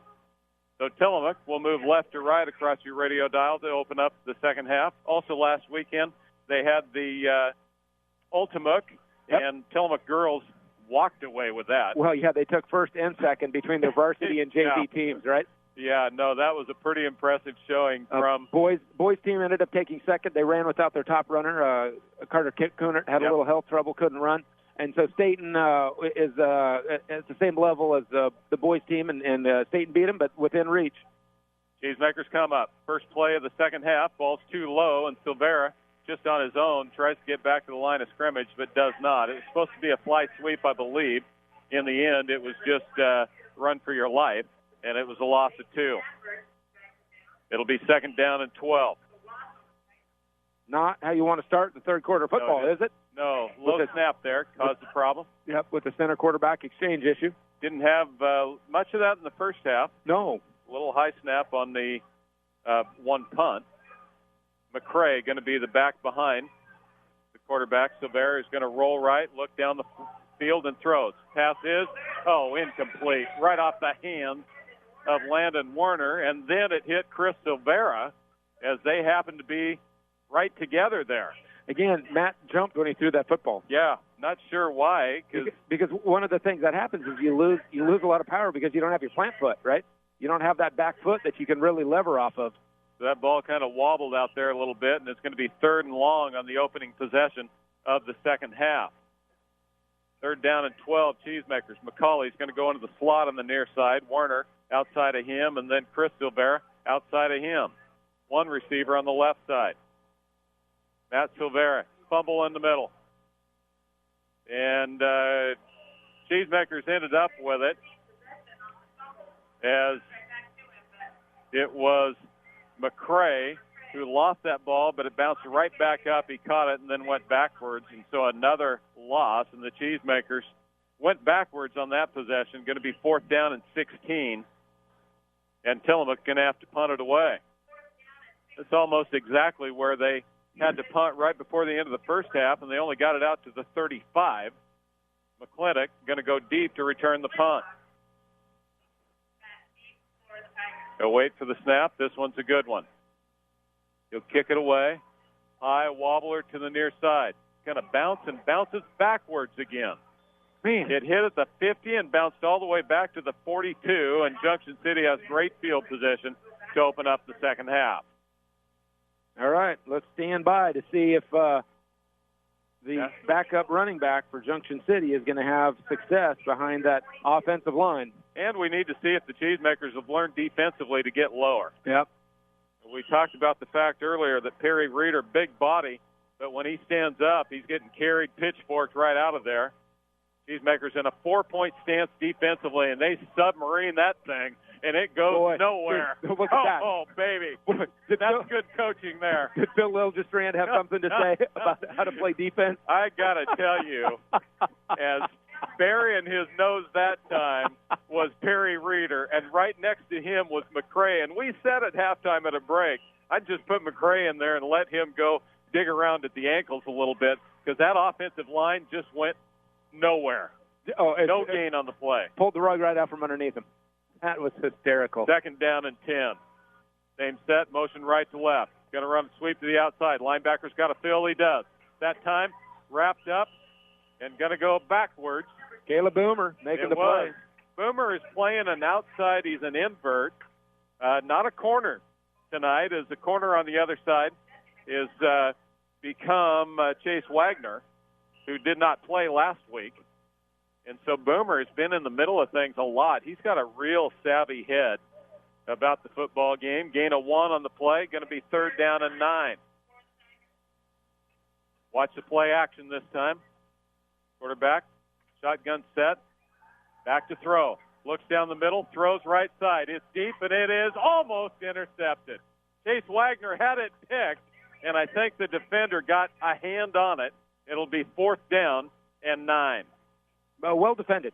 Chase defended. Chase didn't bite on that. You know, he may not know enough about football to bite. No, right? That's you true. know, it's like trying to fake me out. Like, you can't fake me out. I'm too slow to react. Just That's go. right. Right. One good fake, and you're almost going to be where you shouldn't have been. Exactly. And we're going to run into each other because I'm not going anywhere. So. Junction City going to punt formation.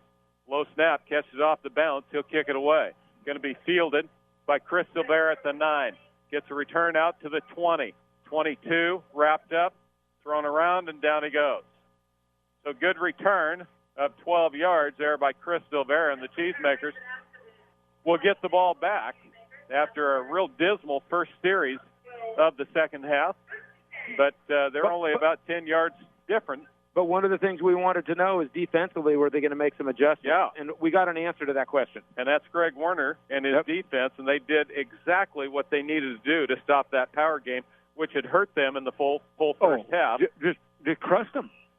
And so the Cheesemakers see if they can now make the adjustment offensively and try to do something to slow this defense down.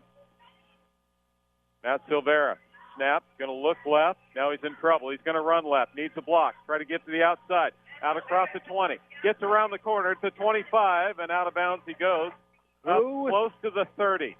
Who is throwing the block out there? Is that McCauley? No, that was Zeke Kuhn. So that was blocking downfield. Yep, nice job.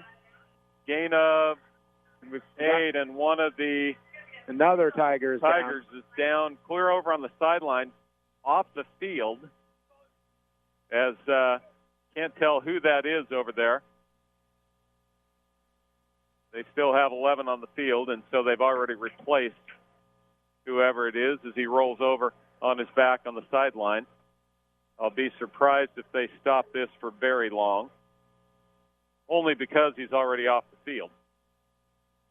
8:40 left to play in the third period. Pickup of I'm not sure yet because they haven't really set. Well, they set it at the 30. Okay.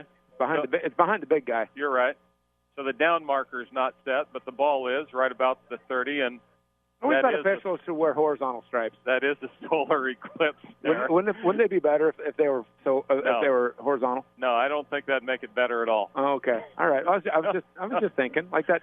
You know, the Opie here on the side would look a little bigger. He would look bigger. Yeah, that's true. Yeah. Going to be second down and about 3. And maybe if the stripes weren't evenly spaced on they went down, maybe you could get the thicker stripes on the bottom and the thinner stripes on the top. So it got you look taller. There we go. You look taller. I need that. I know that would help both of us. I'm going to look for a shirt like that. Tammy, stand by, Tammy, please. And so they will help him off the sidelines. It looks like it's 26 or God, 66. Is that McClintock? Is that the shirt? No, he's still out on the field. So they're going to help him to the bench. Pick up an 8 by McCray. By Silvera. Gets him back to 0. Second down and a long 2. They look to the sidelines for a play. They'll readjust, look at their wrist, and call it out. There's the snap. Going to look right. No, throws over the middle. Complete to Werner. Landed. The catch out across the 35 to the 40, 42 or 3, and down there. Nice curl route as Landon Werner picked up the first down. Hurt on the far side was Chico Guzman. He was a defensive back. Cheesemakers come to the line of scrimmage. First and 10, Tillamook. First down of the second half. 7-7 tie here in the third quarter, and they get Junction City to jump off sides for the third time tonight. The good hard snap count, and the nose guard, who has no excuse. No, isn't it? The ball is sitting 6 inches away. Pay attention to it. Yep. That's also, though, why they put in such good pressure on Tillamook all night. Because they're not moving on the ball. They're anticipating. Right? They are doing a great job anticipating, as a matter of fact.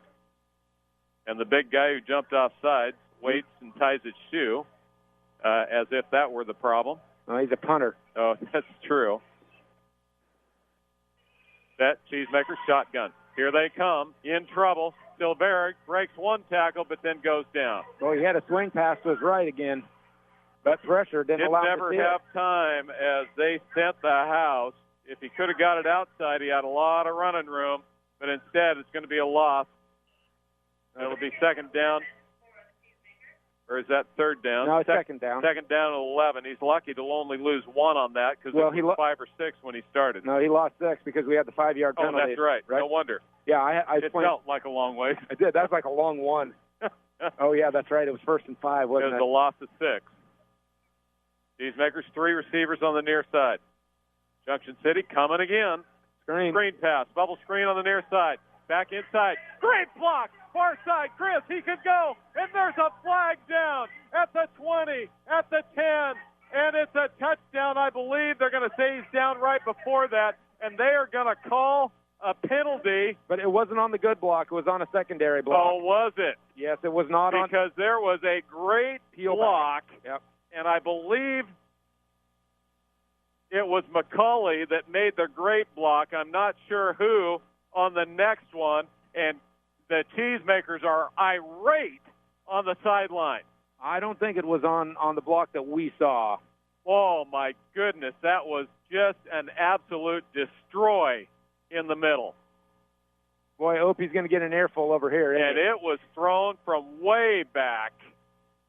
Yep. So they're going to mark it off. Oh, no, it is. Oh, it is on that block. It is on that block. And that, I believe, is a bad call because McCauley took 2 hands. Well, yeah, you've got to initiate that kind of that smash block from the outside with 2 open hands. And it takes away the 57-yard gain. Well, you can tell which Junction City Tiger got blocked, can't you? Oh, look at the guy with his hands on his knees and his head. That was a shot. Oh, they're going to say that it's a 15-yard penalty from the point of infraction, which was 13 yards downfield. So it ends up being a loss of 2. And Junction City brought everybody, and it was the perfect call as they went bubble screen, and Chris Silvera all the way away on the opposite side started working his way back across, and a great block downfield, and the Cheesemakers are penalized. Second down and long. Long snap count. Now look to the sideline. They'll set up, move the back to the right side. Snap the ball. As they get set, going to roll right and look. Going to look down the field. Throws to Weeks, and he's hit, and down he goes. Going to be a loss of 2 on the play. Oh, throw your flag, Gooper. As coming in way late, number 7, and starts pushing around Jonathan Prescott, and the official missed it. And it will be third and even longer. Had a man open on the right side, but again, the pressure is not giving Matt Silvera time to look downfield. He's got to go immediately to his check down. Yeah. Like, that's where he's got to look first. You got to get it outside when you still have blockers. 3rd and 15 now for the Cheesemakers. Oh, and that tight end that got peeled back on, Edwards, still struggling. He's the free safety. Cheesemakers get set. 3rd and very long. Going to look left. Quarterback draw. Up the middle it goes. Going to pick up across the 45 out to the 48-yard line, and that was all about field position as the Cheesemakers will have to kick the ball away. 5:12 left to play in the third period. Out again to do the talking is Nelson as he keeps complaining. He has to the official on the near side the entire ball game, but has not gotten any help on whatever he's complaining about. No, he at least... And Edwards is still bent over trying to find where he put his mouthpiece. Yeah. Oh, yeah, it's between my teeth. Here's a punt set. Richardson kicks it away. He gets a spiral this time. Going to bounce and gets a good one. Down inside the 20, to the 15, to the 13, and the Cheesemakers have flipped the field. Well, they almost scored, and you look at this game. Fumbled the ball on the 3, missed a field goal, stopped at the 2, had a penalty that called back something that was down inside the 1. Yep. No points scored on any of those 3, and they're in a 7-7 tie. Cheesemakers? Well, at some point you got to make the play, though, right? You do. You absolutely do. And Tillamook flip the field. That's a good start. Now they need to get a stop defensively. They do. The momentum has been on their side in the last 5 or 6 minutes. We got water coming on the field. Oh. The Water Boys thought there was a timeout, and now they'll go off the field as Junction City will spread the field again. They'll get set as Junction City broke the huddle with 12 guys. They'll handle the fullback up the middle. He gets hit at the line of scrimmage, and down he goes. Going to gain about a yard on the play is all. And that was McClintock. And again, this is where that ball carrier of Rogers out of the backfield, way different explosiveness and elusiveness. Yep.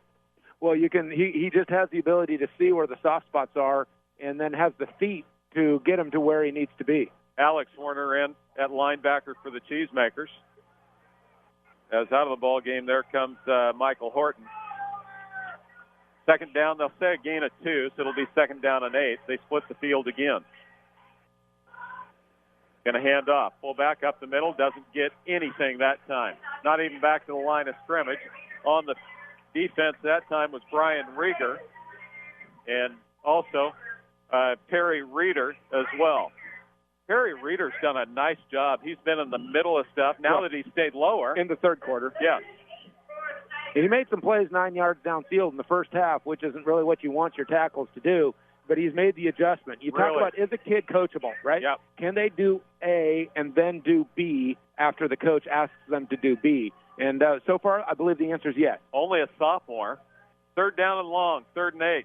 Quarterback going to hand off to the fullback right side again. McClintock, he breaks the corner on the left side, gets the first down. Should have had a face mask, no call, still on his feet, out of bounds at the 40. And I cannot believe he did not throw a flag on that. Absolutely no different than they had thrown the 15-yard penalty as headhunting out there. Number 26 for Junction City was Chico Guzman, and he had a blind side block away from the play. No difference than they had called on the Cheesemakers that brought that all the way back, and the same guy ran in and said, don't do that again. Excuse me, please. Come on. Excuse me, please, sir. Could you refrain? First down all the way out to the 41. And off the fullback, straight ahead, slides to left and goes down. Nice defense there again by Rieger. Brian Rieger, a loss of 1 on the play. Out for a minute and then back in goes Perry Reeder. Reeder and Rieger in there together, defensive down lineman. Second down and 11. 2:15 left to play in the third. 7-7 tie.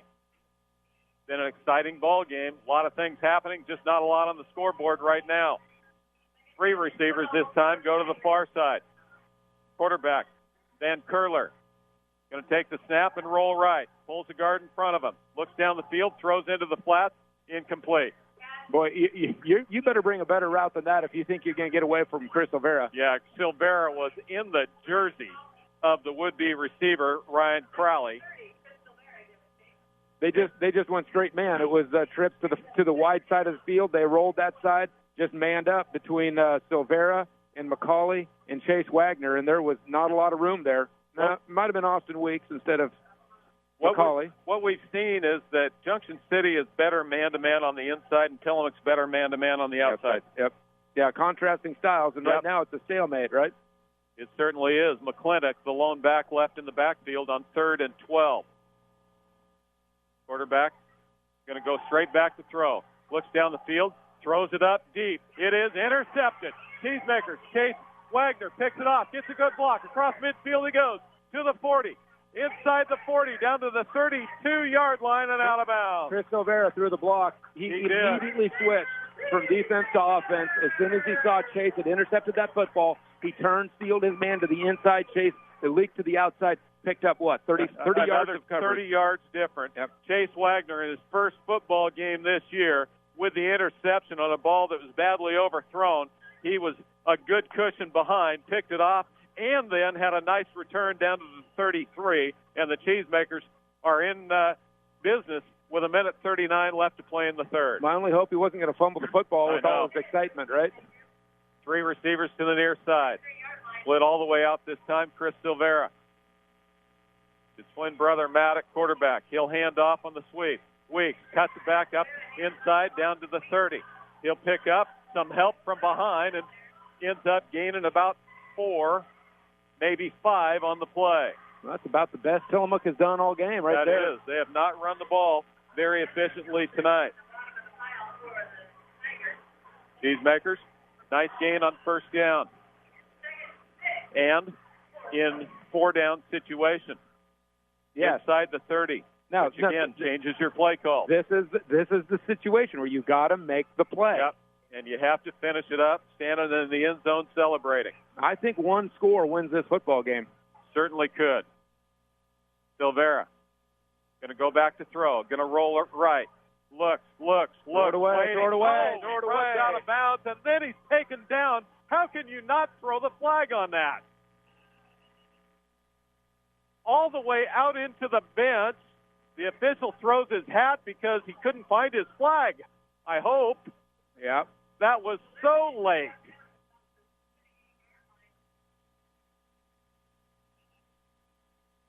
And he's calling the other official over. How can your referee not have a flag?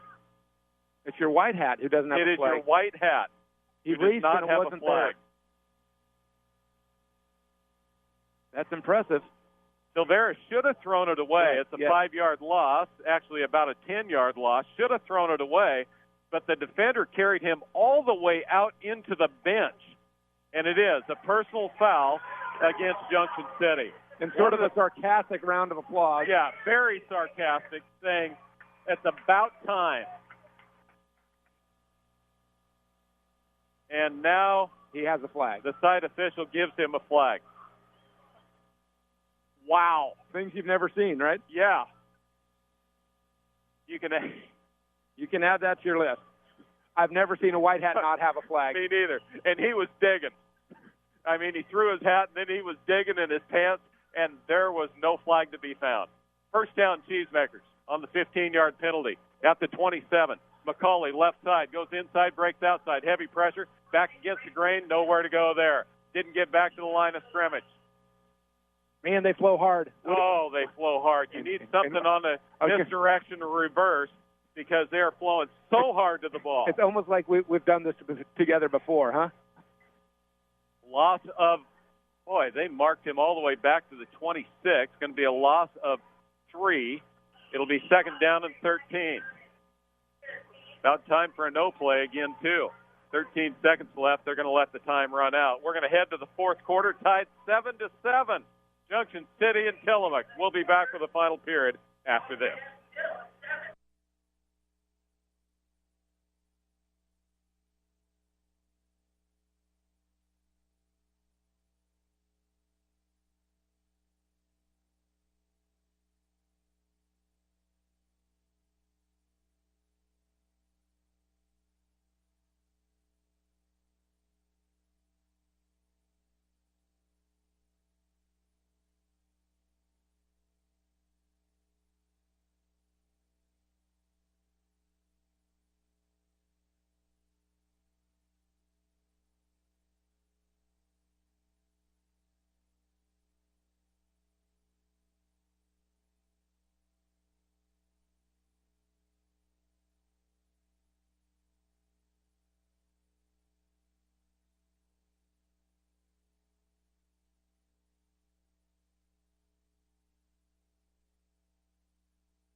Welcome back to Cheesemaker football, and here we go. Final period. Whew. Been a tight ball game. It has been. That third quarter was a stinker offensively. Can I just say that was absolutely horrendous? There were a total of 19 snaps for 3 yards. Yeah.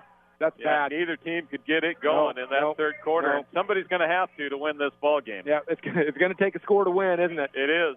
Tied 7-7. You're not going to win if you don't score from here. Ball rests at the 26-yard line of Junction City, but it's 2nd and 13 for the Cheesemakers. The most explosive plays for the Cheesemakers have been those bubble screens, something outside in, and just throwing it up and over the top. Tillamook has done very, very little running the ball tonight. Oh, absolutely. That third quarter is just a microcosm. Seven carries, 7 yards. You know, that's what Tillamook has done tonight. Not much. 2nd down and long. Spread offense. Quarterback back to throw. Looks right, throws right, caught. Down inside the 20 to about the 19-yard line. It'll be a gain of about 6, maybe 7 on the play. It'll bring up 3rd down and a little more manageable at 6. Ball rests just inside the 20. They've got to go down to about the 13 for the first down. But they got 2 plays to do it. They do. But they're not going to be rushing plays because I don't think they can get 7 yards in 2 rushes. McCray, right side of the quarterback.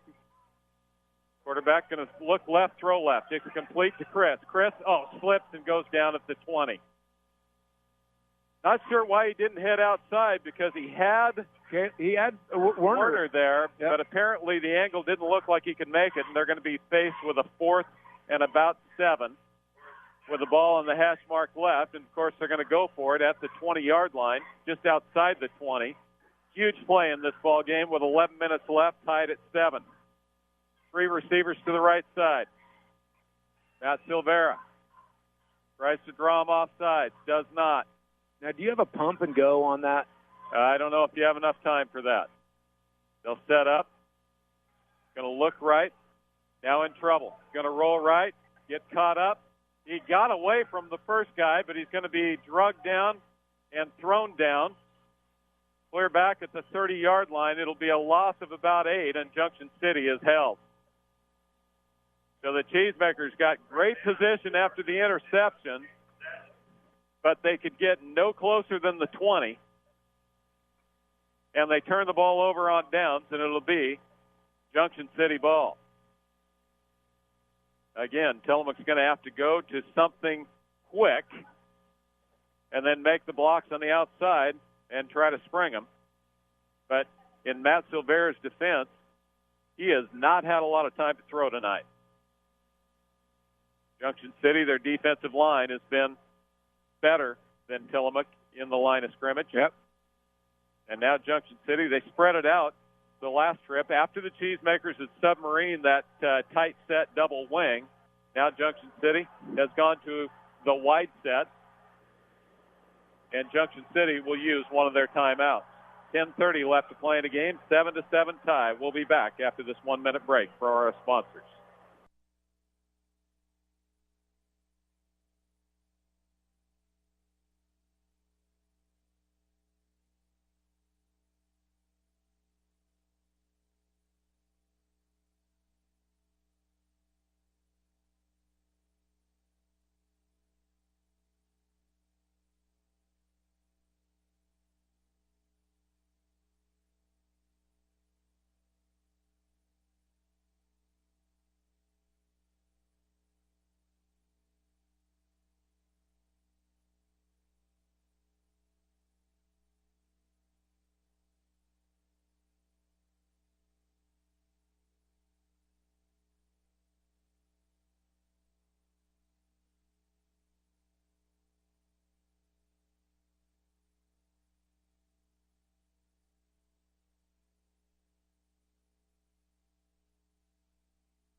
Welcome back to Cheesemaker football. Here we go. Fourth quarter, 10:30 left to play in the game. And Junction City comes to the line of scrimmage, just getting possession back.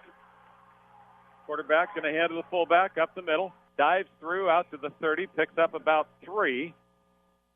There's another situation where Rogers, based on what we saw in the first half, would have been on a seat. May have been gone. Right. He would have stepped over that. Yep. He had as good a feet as we've seen from a back this year. Shifty, but down with a knee injury, and we will not see him again for sure. Have not seen him even on the sidelines over there. Second down and 8. Tigers with the ball, working left to right across your radio dial here in the fourth period. Quarterback McCulver going to pitch sweep right side. Ball loose on the ground, still loose. Cheesemakers have it. The Cheesemakers have it, and the official blew the whistle. Now what's he going to do? I heard a whistle, and it was the white hat. And the Cheesemakers, he's going to get booed out of this play. Yep. It was clearly a Cheesemaker fumble recovery, and there was nobody else around, and the official, when he saw the guy go down trying to collect it, blew the whistle. Yep. And it was such a clear recovery, he's going to come over and say it was an inadvertent whistle, and they're going to give it back to Junction City. Yep. You don't have to tell him he made a mistake. Oh, he made a mistake, huge, and he put his hands on his head as soon as he did it. Yep, and he knew it as soon as he did it that it was a mistake. The ball at the 25-yard lines, and how many bad breaks can Tillamook get in one night? Oh, my goodness. Cannot believe that. There was only one back there. They pitched the ball out and missed it. That back dove down to try to recover the fumble. The official obviously thought that he had it, and he blew the whistle, but the ball had popped out 5 yards downfield. The Cheesemakers were the only ones there.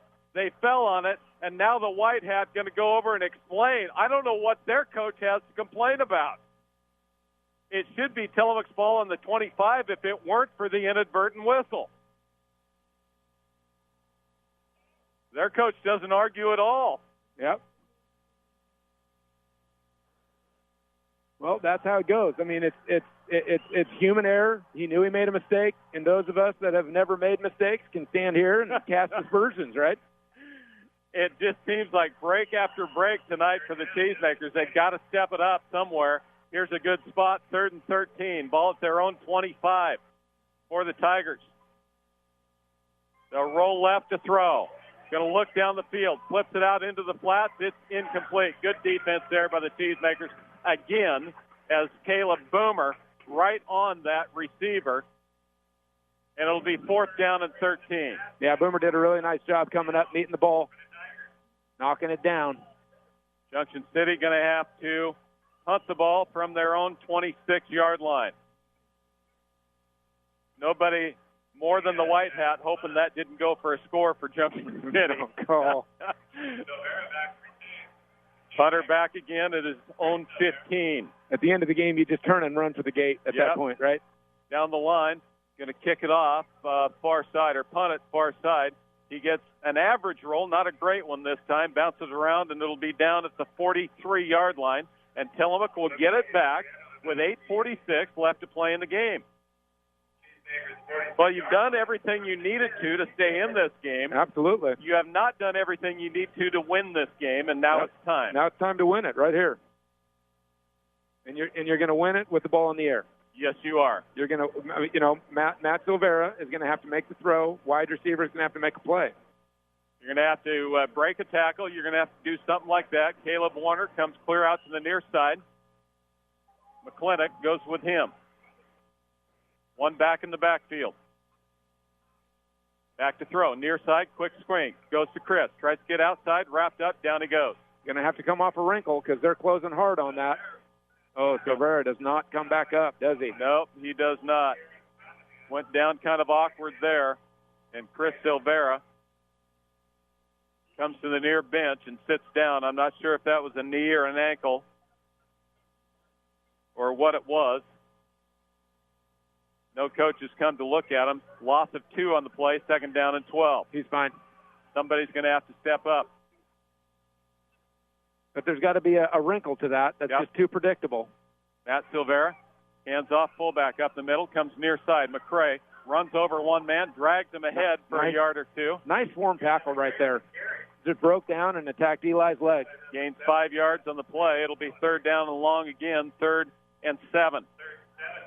They came back almost a draw look. And you're right, defensive back-wise, they came up, wrapped up, and hung on. And then defensive end came down to help out. 3rd down and 7. Be nice to get an offsides here and make it a 3rd and 2. That'd be a lot more. Yeah, but that enjoyable. Defense isn't coming anywhere near as hard now. Not near as hard. Tillamook hasn't run right at them near as quickly as well. Watch for a bubble screen back in here as well. Cheesemakers have gone to that in this situation before. Low snap, quarterback draw. Hugged, and down he goes after a gain of about 2, and it'll bring up 4th down. Cheesemakers won't roll the dice here, I wouldn't think, with 7 minutes left to play in the game. No, you punted away here. Yep.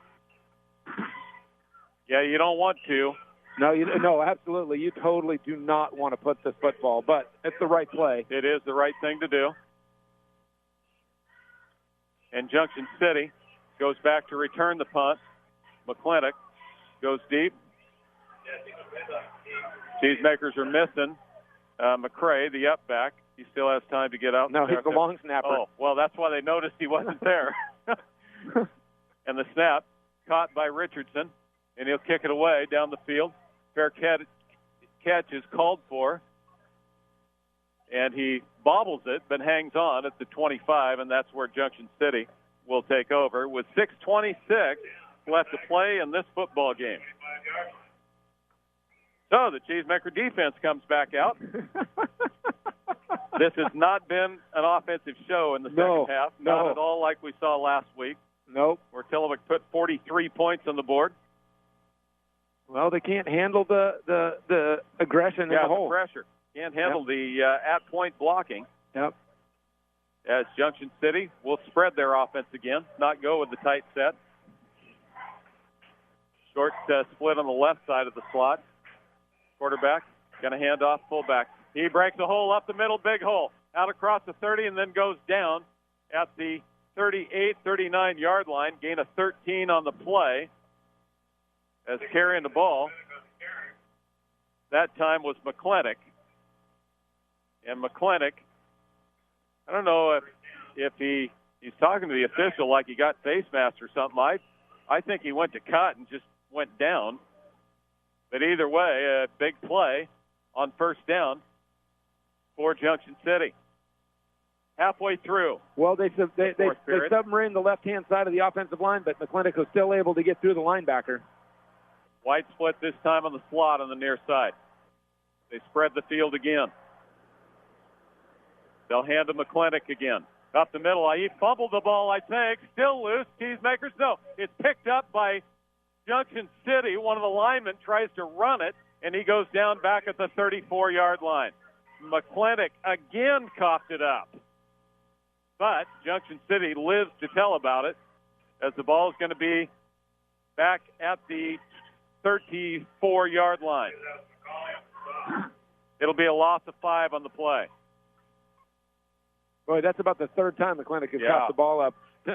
5 times the ball has been on the ground, and every single time Junction City has recovered it. Now except for the one they flew dead. Right, well, except for that one. 3rd down. Make that 2nd down. And 15. Shotgun set. Quarterback going to hand off again. Up the middle. Not going to go far. Rolled down there after a short gain of only a yard. The ball popped out or was stripped out, but they blew it dead before that. 4:53 left to play in the game. 3rd down. The clock is a factor now. 7-7 tie between the Cheesemakers and the Tigers. Boy, what started out looking like it was going to be a track meet has just slowed right down. Junction City kid sitting on the sideline is going to stop the clock. As right on the sidelines, walking off, and then he stopped and sat down. Well, injury timeout, right? And it will be an injury timeout. 4:33 left to play in the game. 7-7 tie. We'll be back in 1 minute.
Middle, it's incomplete. Old TD switch right there. Yeah, Chase Wagner had that screened off easily.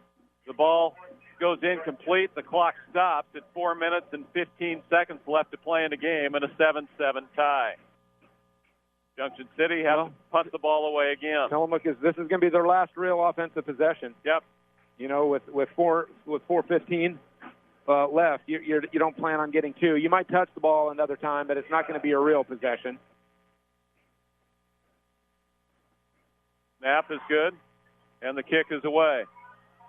It goes sideline left and out of bounds, and it will be marked at about the 35-yard line of the Cheesemakers, and that's where Tillamook will take it over with 4:07 left to play. The good news is Tillamook hasn't had a long drive, a long clock-burning drive all year long. No drive is required 4 minutes and 10 seconds to score. 4 plays is the longest drive they've had this year. They need one of those right now. They do. They need to put points on the board because, again, you score here, and I think it's a W. Yep. Otherwise, we're going to overtime if the Cheesemakers can't score and still hold defensively. Shotgun set at their own 35. They'll run the ball and go nowhere. Defensive line just absolutely untouched almost on the left side. And it will be a loss of 5 again. They have had more negative yards tonight on first down. Brian Rieger comes out of the ball game hobbling. It'll be second down and 15. Got to play to win, right? Caleb Warner split all the way out. At some point, you're going to throw it up, a jump ball. Low snap. Swings right side. Caught out here by McCray. McCray can't get by the second guy or he would have had a big gain, but he does gain about 10. Brings it out to the 39-yard line. It'll bring up third down and 6. 3:08 left to play. So that time they swung it, but then cut it back inside. A lot of pressure outside. Yes. That tunnel screen now may be an opportunity, although they've run it. They've run it so often, right? Yep. That the DB on the middle receiver knows exactly what the play is going to be. So if you've got a wrinkle in it, now's the time to run the wrinkle. Whether you're going to release Caleb Warner, somebody downfield, you're going to pump and go on Silvera, and hope you get enough time, and Tillamook's going to ask for timeout. 2:35 left to play in the game. Third down and 6. This is a key play. We'll keep it right here as the Cheesemakers looking for this first down, keep a drive alive, and have a chance to win this ball game. If this game were to end in a tie, then you go to the Kansas plan, which ball's on the 25. Each team gets a possession starting at the 25-yard line. You can get first downs. Each team does get a chance. It's not sudden death. Right. It's fair. It is fair. Yeah, unlike NFL playoffs or NFL overtime, which is not. Brian Rieger comes back on. He's got a flat tire on one side. I think he took a helmet to the leg, and that's going to push O'Hagan out. And so it'll be, and I say it's a 25. I have this little brain thing going. When they originally started the Kansas plan, it was at the 10 in high school football. It never ends then. Well, you're right. But I think they thought that from the 25 in high school football, because I'm not sure right now either of these teams can score from 25 yards out. We just line up your field goal kickers, right? You've got to gain some yards to kick that field goal, though. Cheesemakers come to the line of scrimmage, third down and long. 3rd and 6. Motion, ball's dropped in the backfield, going to go down. Stunning linebacker again comes through, and the ball was dropped on the snap, and the Cheesemaker's going to have to punt it away on 4th down. 2:22 left to play and counting.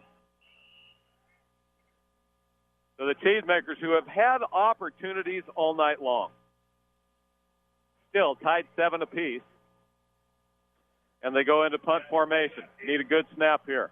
A little bit of pressure on with 2 minutes left. High snap. He catches it going backwards, and he gets the kick boy. away. What that a was play. Inches away from being a loss. That might be the play of the game right there. That certainly could be. I mean, Tanner Richardson went up and caught that snap. And I'm telling you, he caught the back end of the ball. It's an oblong. The front two-thirds went through his hands. He squeezed the back enough to get it, collected his wits to him, turned around and punted it away, and it rolls dead at the 36-yard line. Oh, my goodness. Because you put that ball on the 20 with 1:48 left. And that ball probably would have ended up about the 10 where it was snapped. Up to throw or up to set, and you would expect to throw, is Junction City. Crowd gets noisy. Back to pass. Looking down the lane. It is incomplete. Ooh. Had a man wide open. For the first time tonight, wide open was Chico Guzman, as Matt Silvera bid on an out move, and Guzman turned back inside. The incomplete pass stops the clock with 1:43 left to play. Cheesemakers need to put a little pressure on now as well. Yeah, they really do. He had too much time to throw there, had a lot of time to peruse.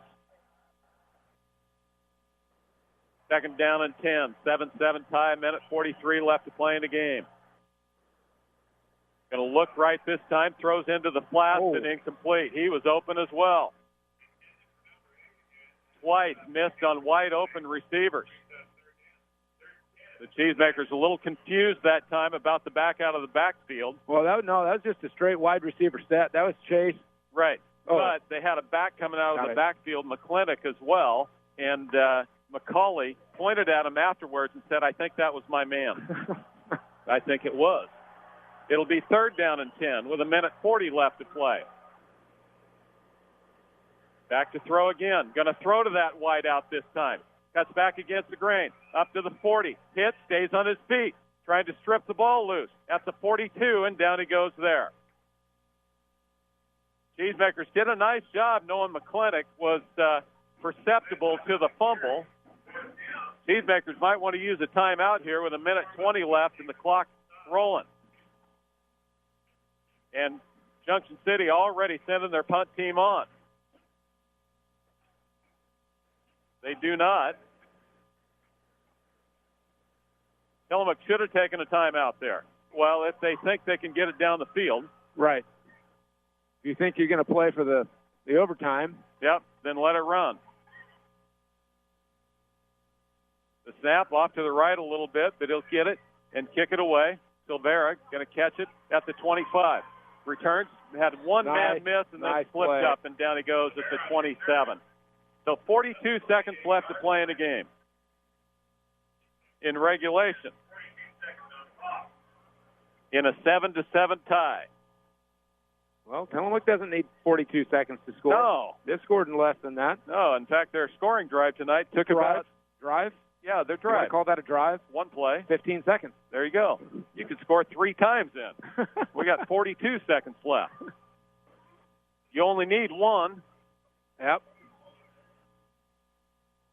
Cheesemakers, though, in the second half have not done anything offensively.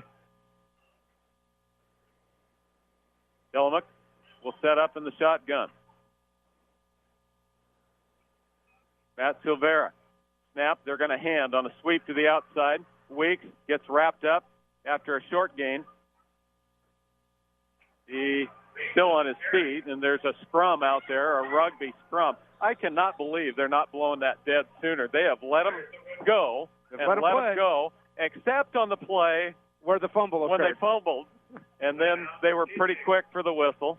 And the Cheesemakers take a timeout now. 23 seconds left. Gain of 8 on the play. Boy, these kids are going to know that they were in a football game today, don't they? Yeah, both sides. Both sides are going to know it. Yep, both sides. It's been a battle.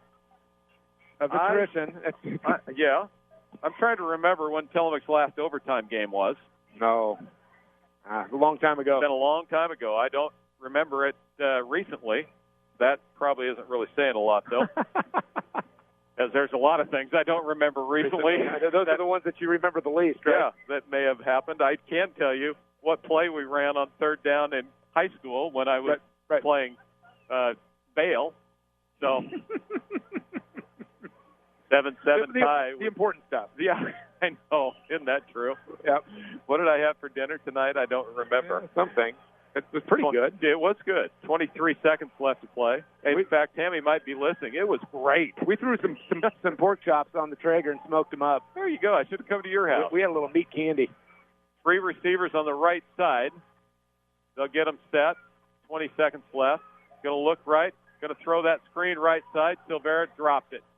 Coming back across the inside. The pass was a little bit low. It didn't look like Matt ever really had a hold of the ball. And then Chris couldn't hang on to it.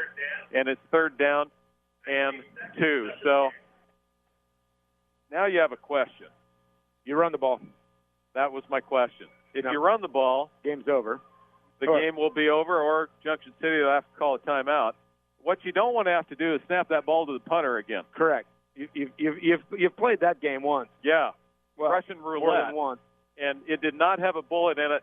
It had one that went click and almost bang. It had a little puff of smoke.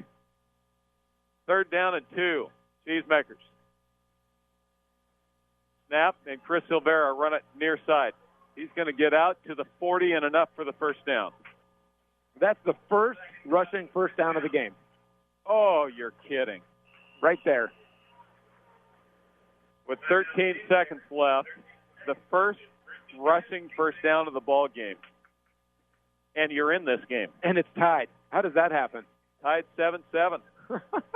And really, Nate, I don't know who I give the advantage to in overtime right now.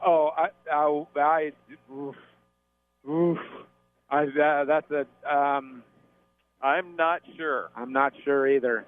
I'm going to say Tillamook because I'm wearing black. That's good. That's the safe answer with the crowd that's listening as well. Yep, the 7 people that are listening, my guess none of them are Junction City fans. What's our offense look like in the second half, though, between the two? I know we'll get that before we go into overtime. Yeah, it's pretty much a stalemate. Yeah. You know, I mean, it's been World War I. You know, we've been fighting between the 40s. You know, everybody's got a trench. Really, we're not trying to win. We're just trying not to lose. And there you go. You know, I mean, that's really what World War I was, right? Yeah. Can I lose slower than you? Yeah. That's really the only question. Dig it in. Okay, Silvera with 13 seconds left. Shotgun set. He'll go left, throw left. Hook and ladder. Flicker. And there it is. It's caught to midfield. The 40, the 30, and out of bounds. The flea flicker on the near side takes it down to the 29, and the Cheesemakers are in business with 6 seconds remaining. But Tillamook still has some yards to go. As you can see it coming, a little curl on the right side, the completion, and then the pitch to the outside, and it was Weeks who carried it down the sideline. The free safety knocked him out of bounds, and now Junction City wants timeout. If he'd have had the white side of the field, I think he might have scored. Oh, that was a thing of beauty. The Cheesemakers. The hook and ladder. As it always worked in the junior high, I'll tell you that. As they threw short, turn around, pitched it back out, and there wasn't much room on the sideline. And Austin Weeks, Ozzie did the tightrope, broke midfield, had some room, had one guy to beat, but the free safety got a good angle on him, and now the ball rests at the 29-yard line. There's only 6 seconds remaining, so you got to try to dump the ball into the end zone. You're not going to get time for a long pass, a long play, and a field goal. And so the Cheesemakers have to go for broke here and try to win this in a miracle right before the end of regulation. Tillamook, after the Junction City timeout, will come out. And it looks to me like we're probably heading towards a Hail Mary, though the actions that were being talked about in that huddle. This might be a makeup play right here. Make it up on the sidelines and let's try to run it. Well, wouldn't you give him a little more cushion? Back to pass. Looking right. In trouble. Going to roll left. Going to throw it down the field. Hangs it up in the end zone. He's got a man. It is. Caught! Touchdown! McCauley on the score with no time remaining. Off the deflection. And the Cheesemakers have won it in regulation. We told you they didn't get a break the entire ball game. Well, not the entire ball game, because with no time remaining, the ball was tipped up, in the end zone, and McCauley came down with the reception and the score, and the Cheesemakers have won it 13-7, and there's a dog pile at the 15-yard line. Wagner ran down the left side, I believe, and it was tipped up, and McCauley came back and caught it, and the Cheesemakers have won it on the final play of the game. So Matt Silvera was the kid that made the play. He was. He got outside of the pocket, bought himself time, and he hung it up in the end zone. Actually had a man open in the back, McCauley, maybe two, and then Junction City came back, got a hand on it, and McCauley stayed with it and then jumped forward, dove, and caught it on a diving catch in the end zone with no time remaining, and the game is over. There we go. You got to hand it to Junction City, who immediately got up, ran to their sidelines, lined it up to shake hands, and the Cheesemakers, who had multiple opportunities to win this ball game tonight, win it with no time left on a Hail Mary in the end zone. Tammy would be so happy. That's her favorite play. The Hail Mary, and it was all made by Matt Silvera, and in this case, McCauley on the diving catch in the end zone, and the Cheesemakers have won it 13-7 in a thrilling finish here on Doc Adams Field. Tillamook has moved to 2-0 on the season as Matt Silvera, I think, is cramping up as he is at midfield. That's okay to do now as long as it's not an injury, and they're holding that toe up, so it's going to be a cramp as the Cheesemakers have won it in dramatic style. And ladder, 2 plays. The hook and ladder and the Hail Mary. You go hook and ladder, flea flicker, 40 seconds. Throw it to a man, have it curl around, catch. In the last 16 seconds, they run 2 plays, and they cover. You'll have to look back. I believe it's about 70 yards. 60 because it was on the 40. It was on the 40 when the hook and ladder was thrown. So they go 30 yards on the hook and ladder, and then they go 20 yards. Make that 30 yards on the Hail Mary, and the Cheesemakers come away with a victory. 13-7, Cheesemakers with the win. Nobody left early, and they were all entertained to the very second as the Cheesemakers win it.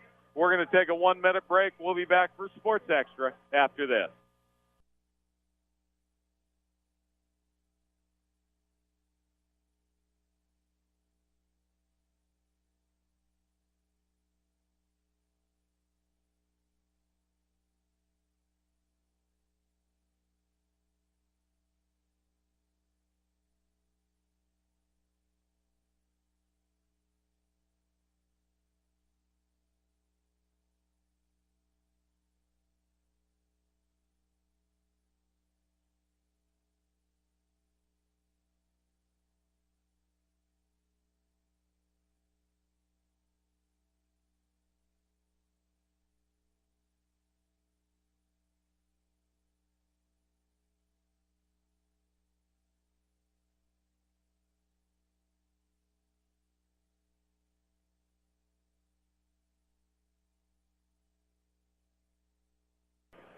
Welcome back to Cheesemaker football, and we've seen a lot of games over the course of the last many years. We've called a lot of games. I don't think I've seen one that ended with the good guys winning on the last play of the game. We've seen us lose plays on the last, or lose games on the last play of the game.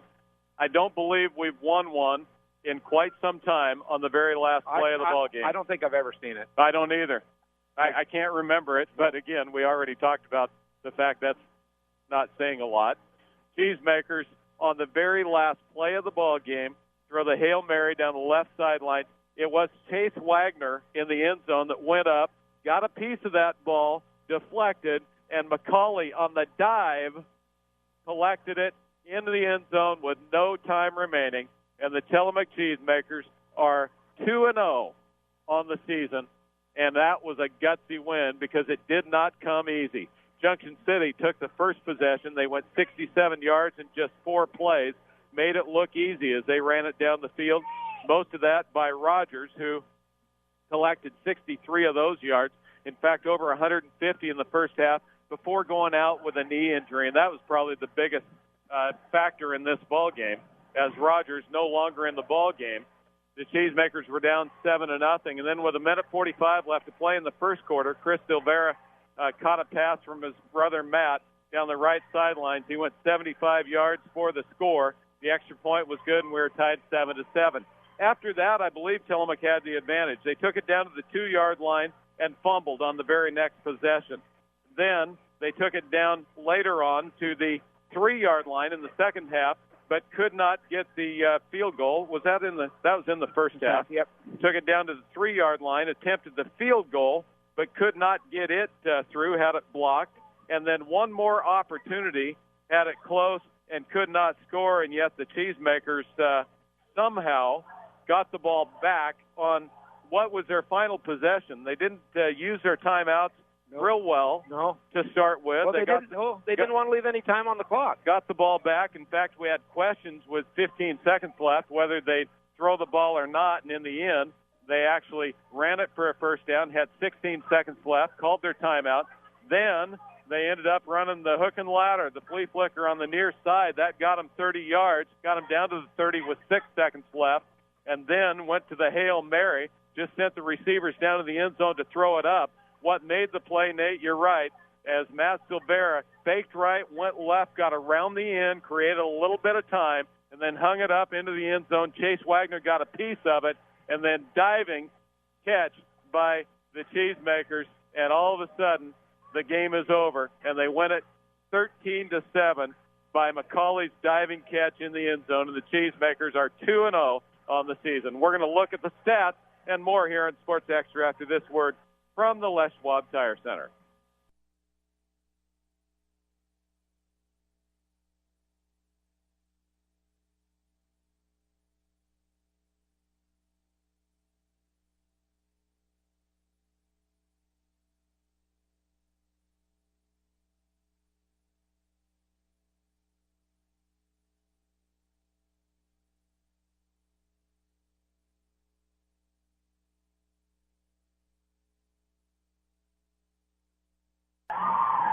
Welcome back to Cheesemaker Football Sports Extra, brought to you by the Les Schwab Tire Center, the place to go for your tire care. Tillamook wins it 13-7 here at home. 44 snaps, 221 yards, 207 of those in the air. As Matt Silvera goes 17 attempts, 13 completes. Those 13 go for 207. That means they rushed the ball 27 times and only got 14 yards. Yeah, all right, so good. It's bittersweet. On the other side, it was pretty much flipped offensively.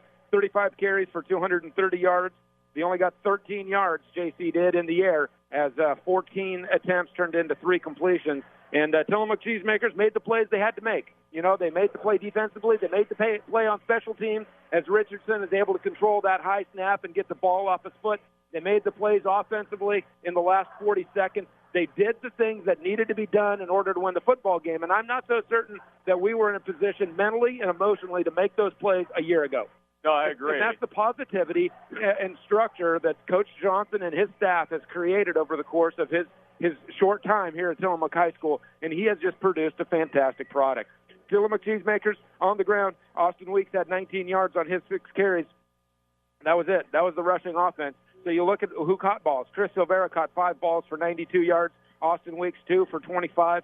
And boy, I tell you, I don't know how to stat out that the hook and ladder. So he gave all 29 yards to Weeks as he ends up picking up 25. McCrae has 2 for 35.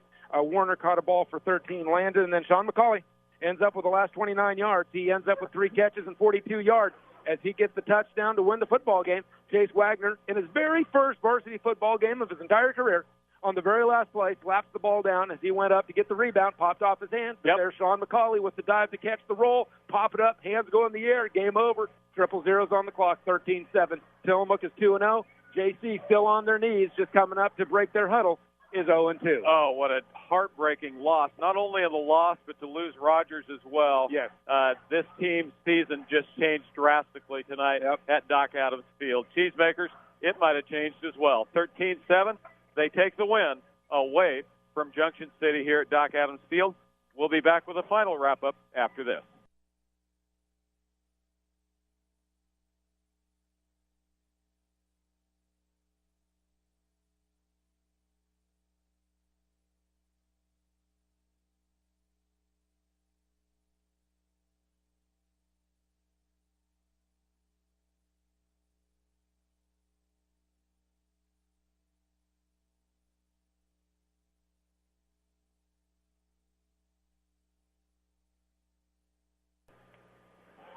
Welcome back to Cheesemaker Football and Sports Extra, brought to you by the Les Schwab Tire Center, the place to go for your tire care. Tillamook wins it 13-7 on a walk-off. A walk-off touchdown.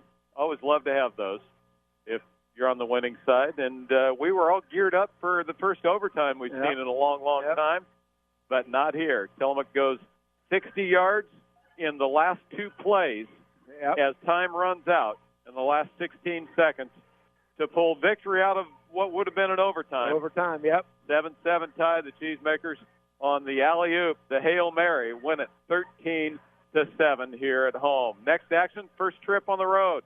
It's a long one, Estacada on Friday. Estacada lost to Staten in the opener. They have Scio tonight. And so the Cheesemakers head to Estacada to take on the Rangers next Friday night. And that'll be the final non-league game of the year. They have a nice little field there, unless they've updated it. They do. They have the hedge all the way around, yes, as I recall. Do. It's been a while since we've been there. Pretty classic. I've been there once. Pretty classic field. Yeah, should be a lot of fun, and we'll make that trip for you next Friday night. Also, if you have loved ones somewhere besides Tillamook that want to listen, they do have it up and going on the Internet as well. So you can live stream us on your phone from out at the game itself, or if your relatives in Australia. Yeah. You got cousins in Australia. Everybody has cousins in Australia. I wish I did. I'd go visit them.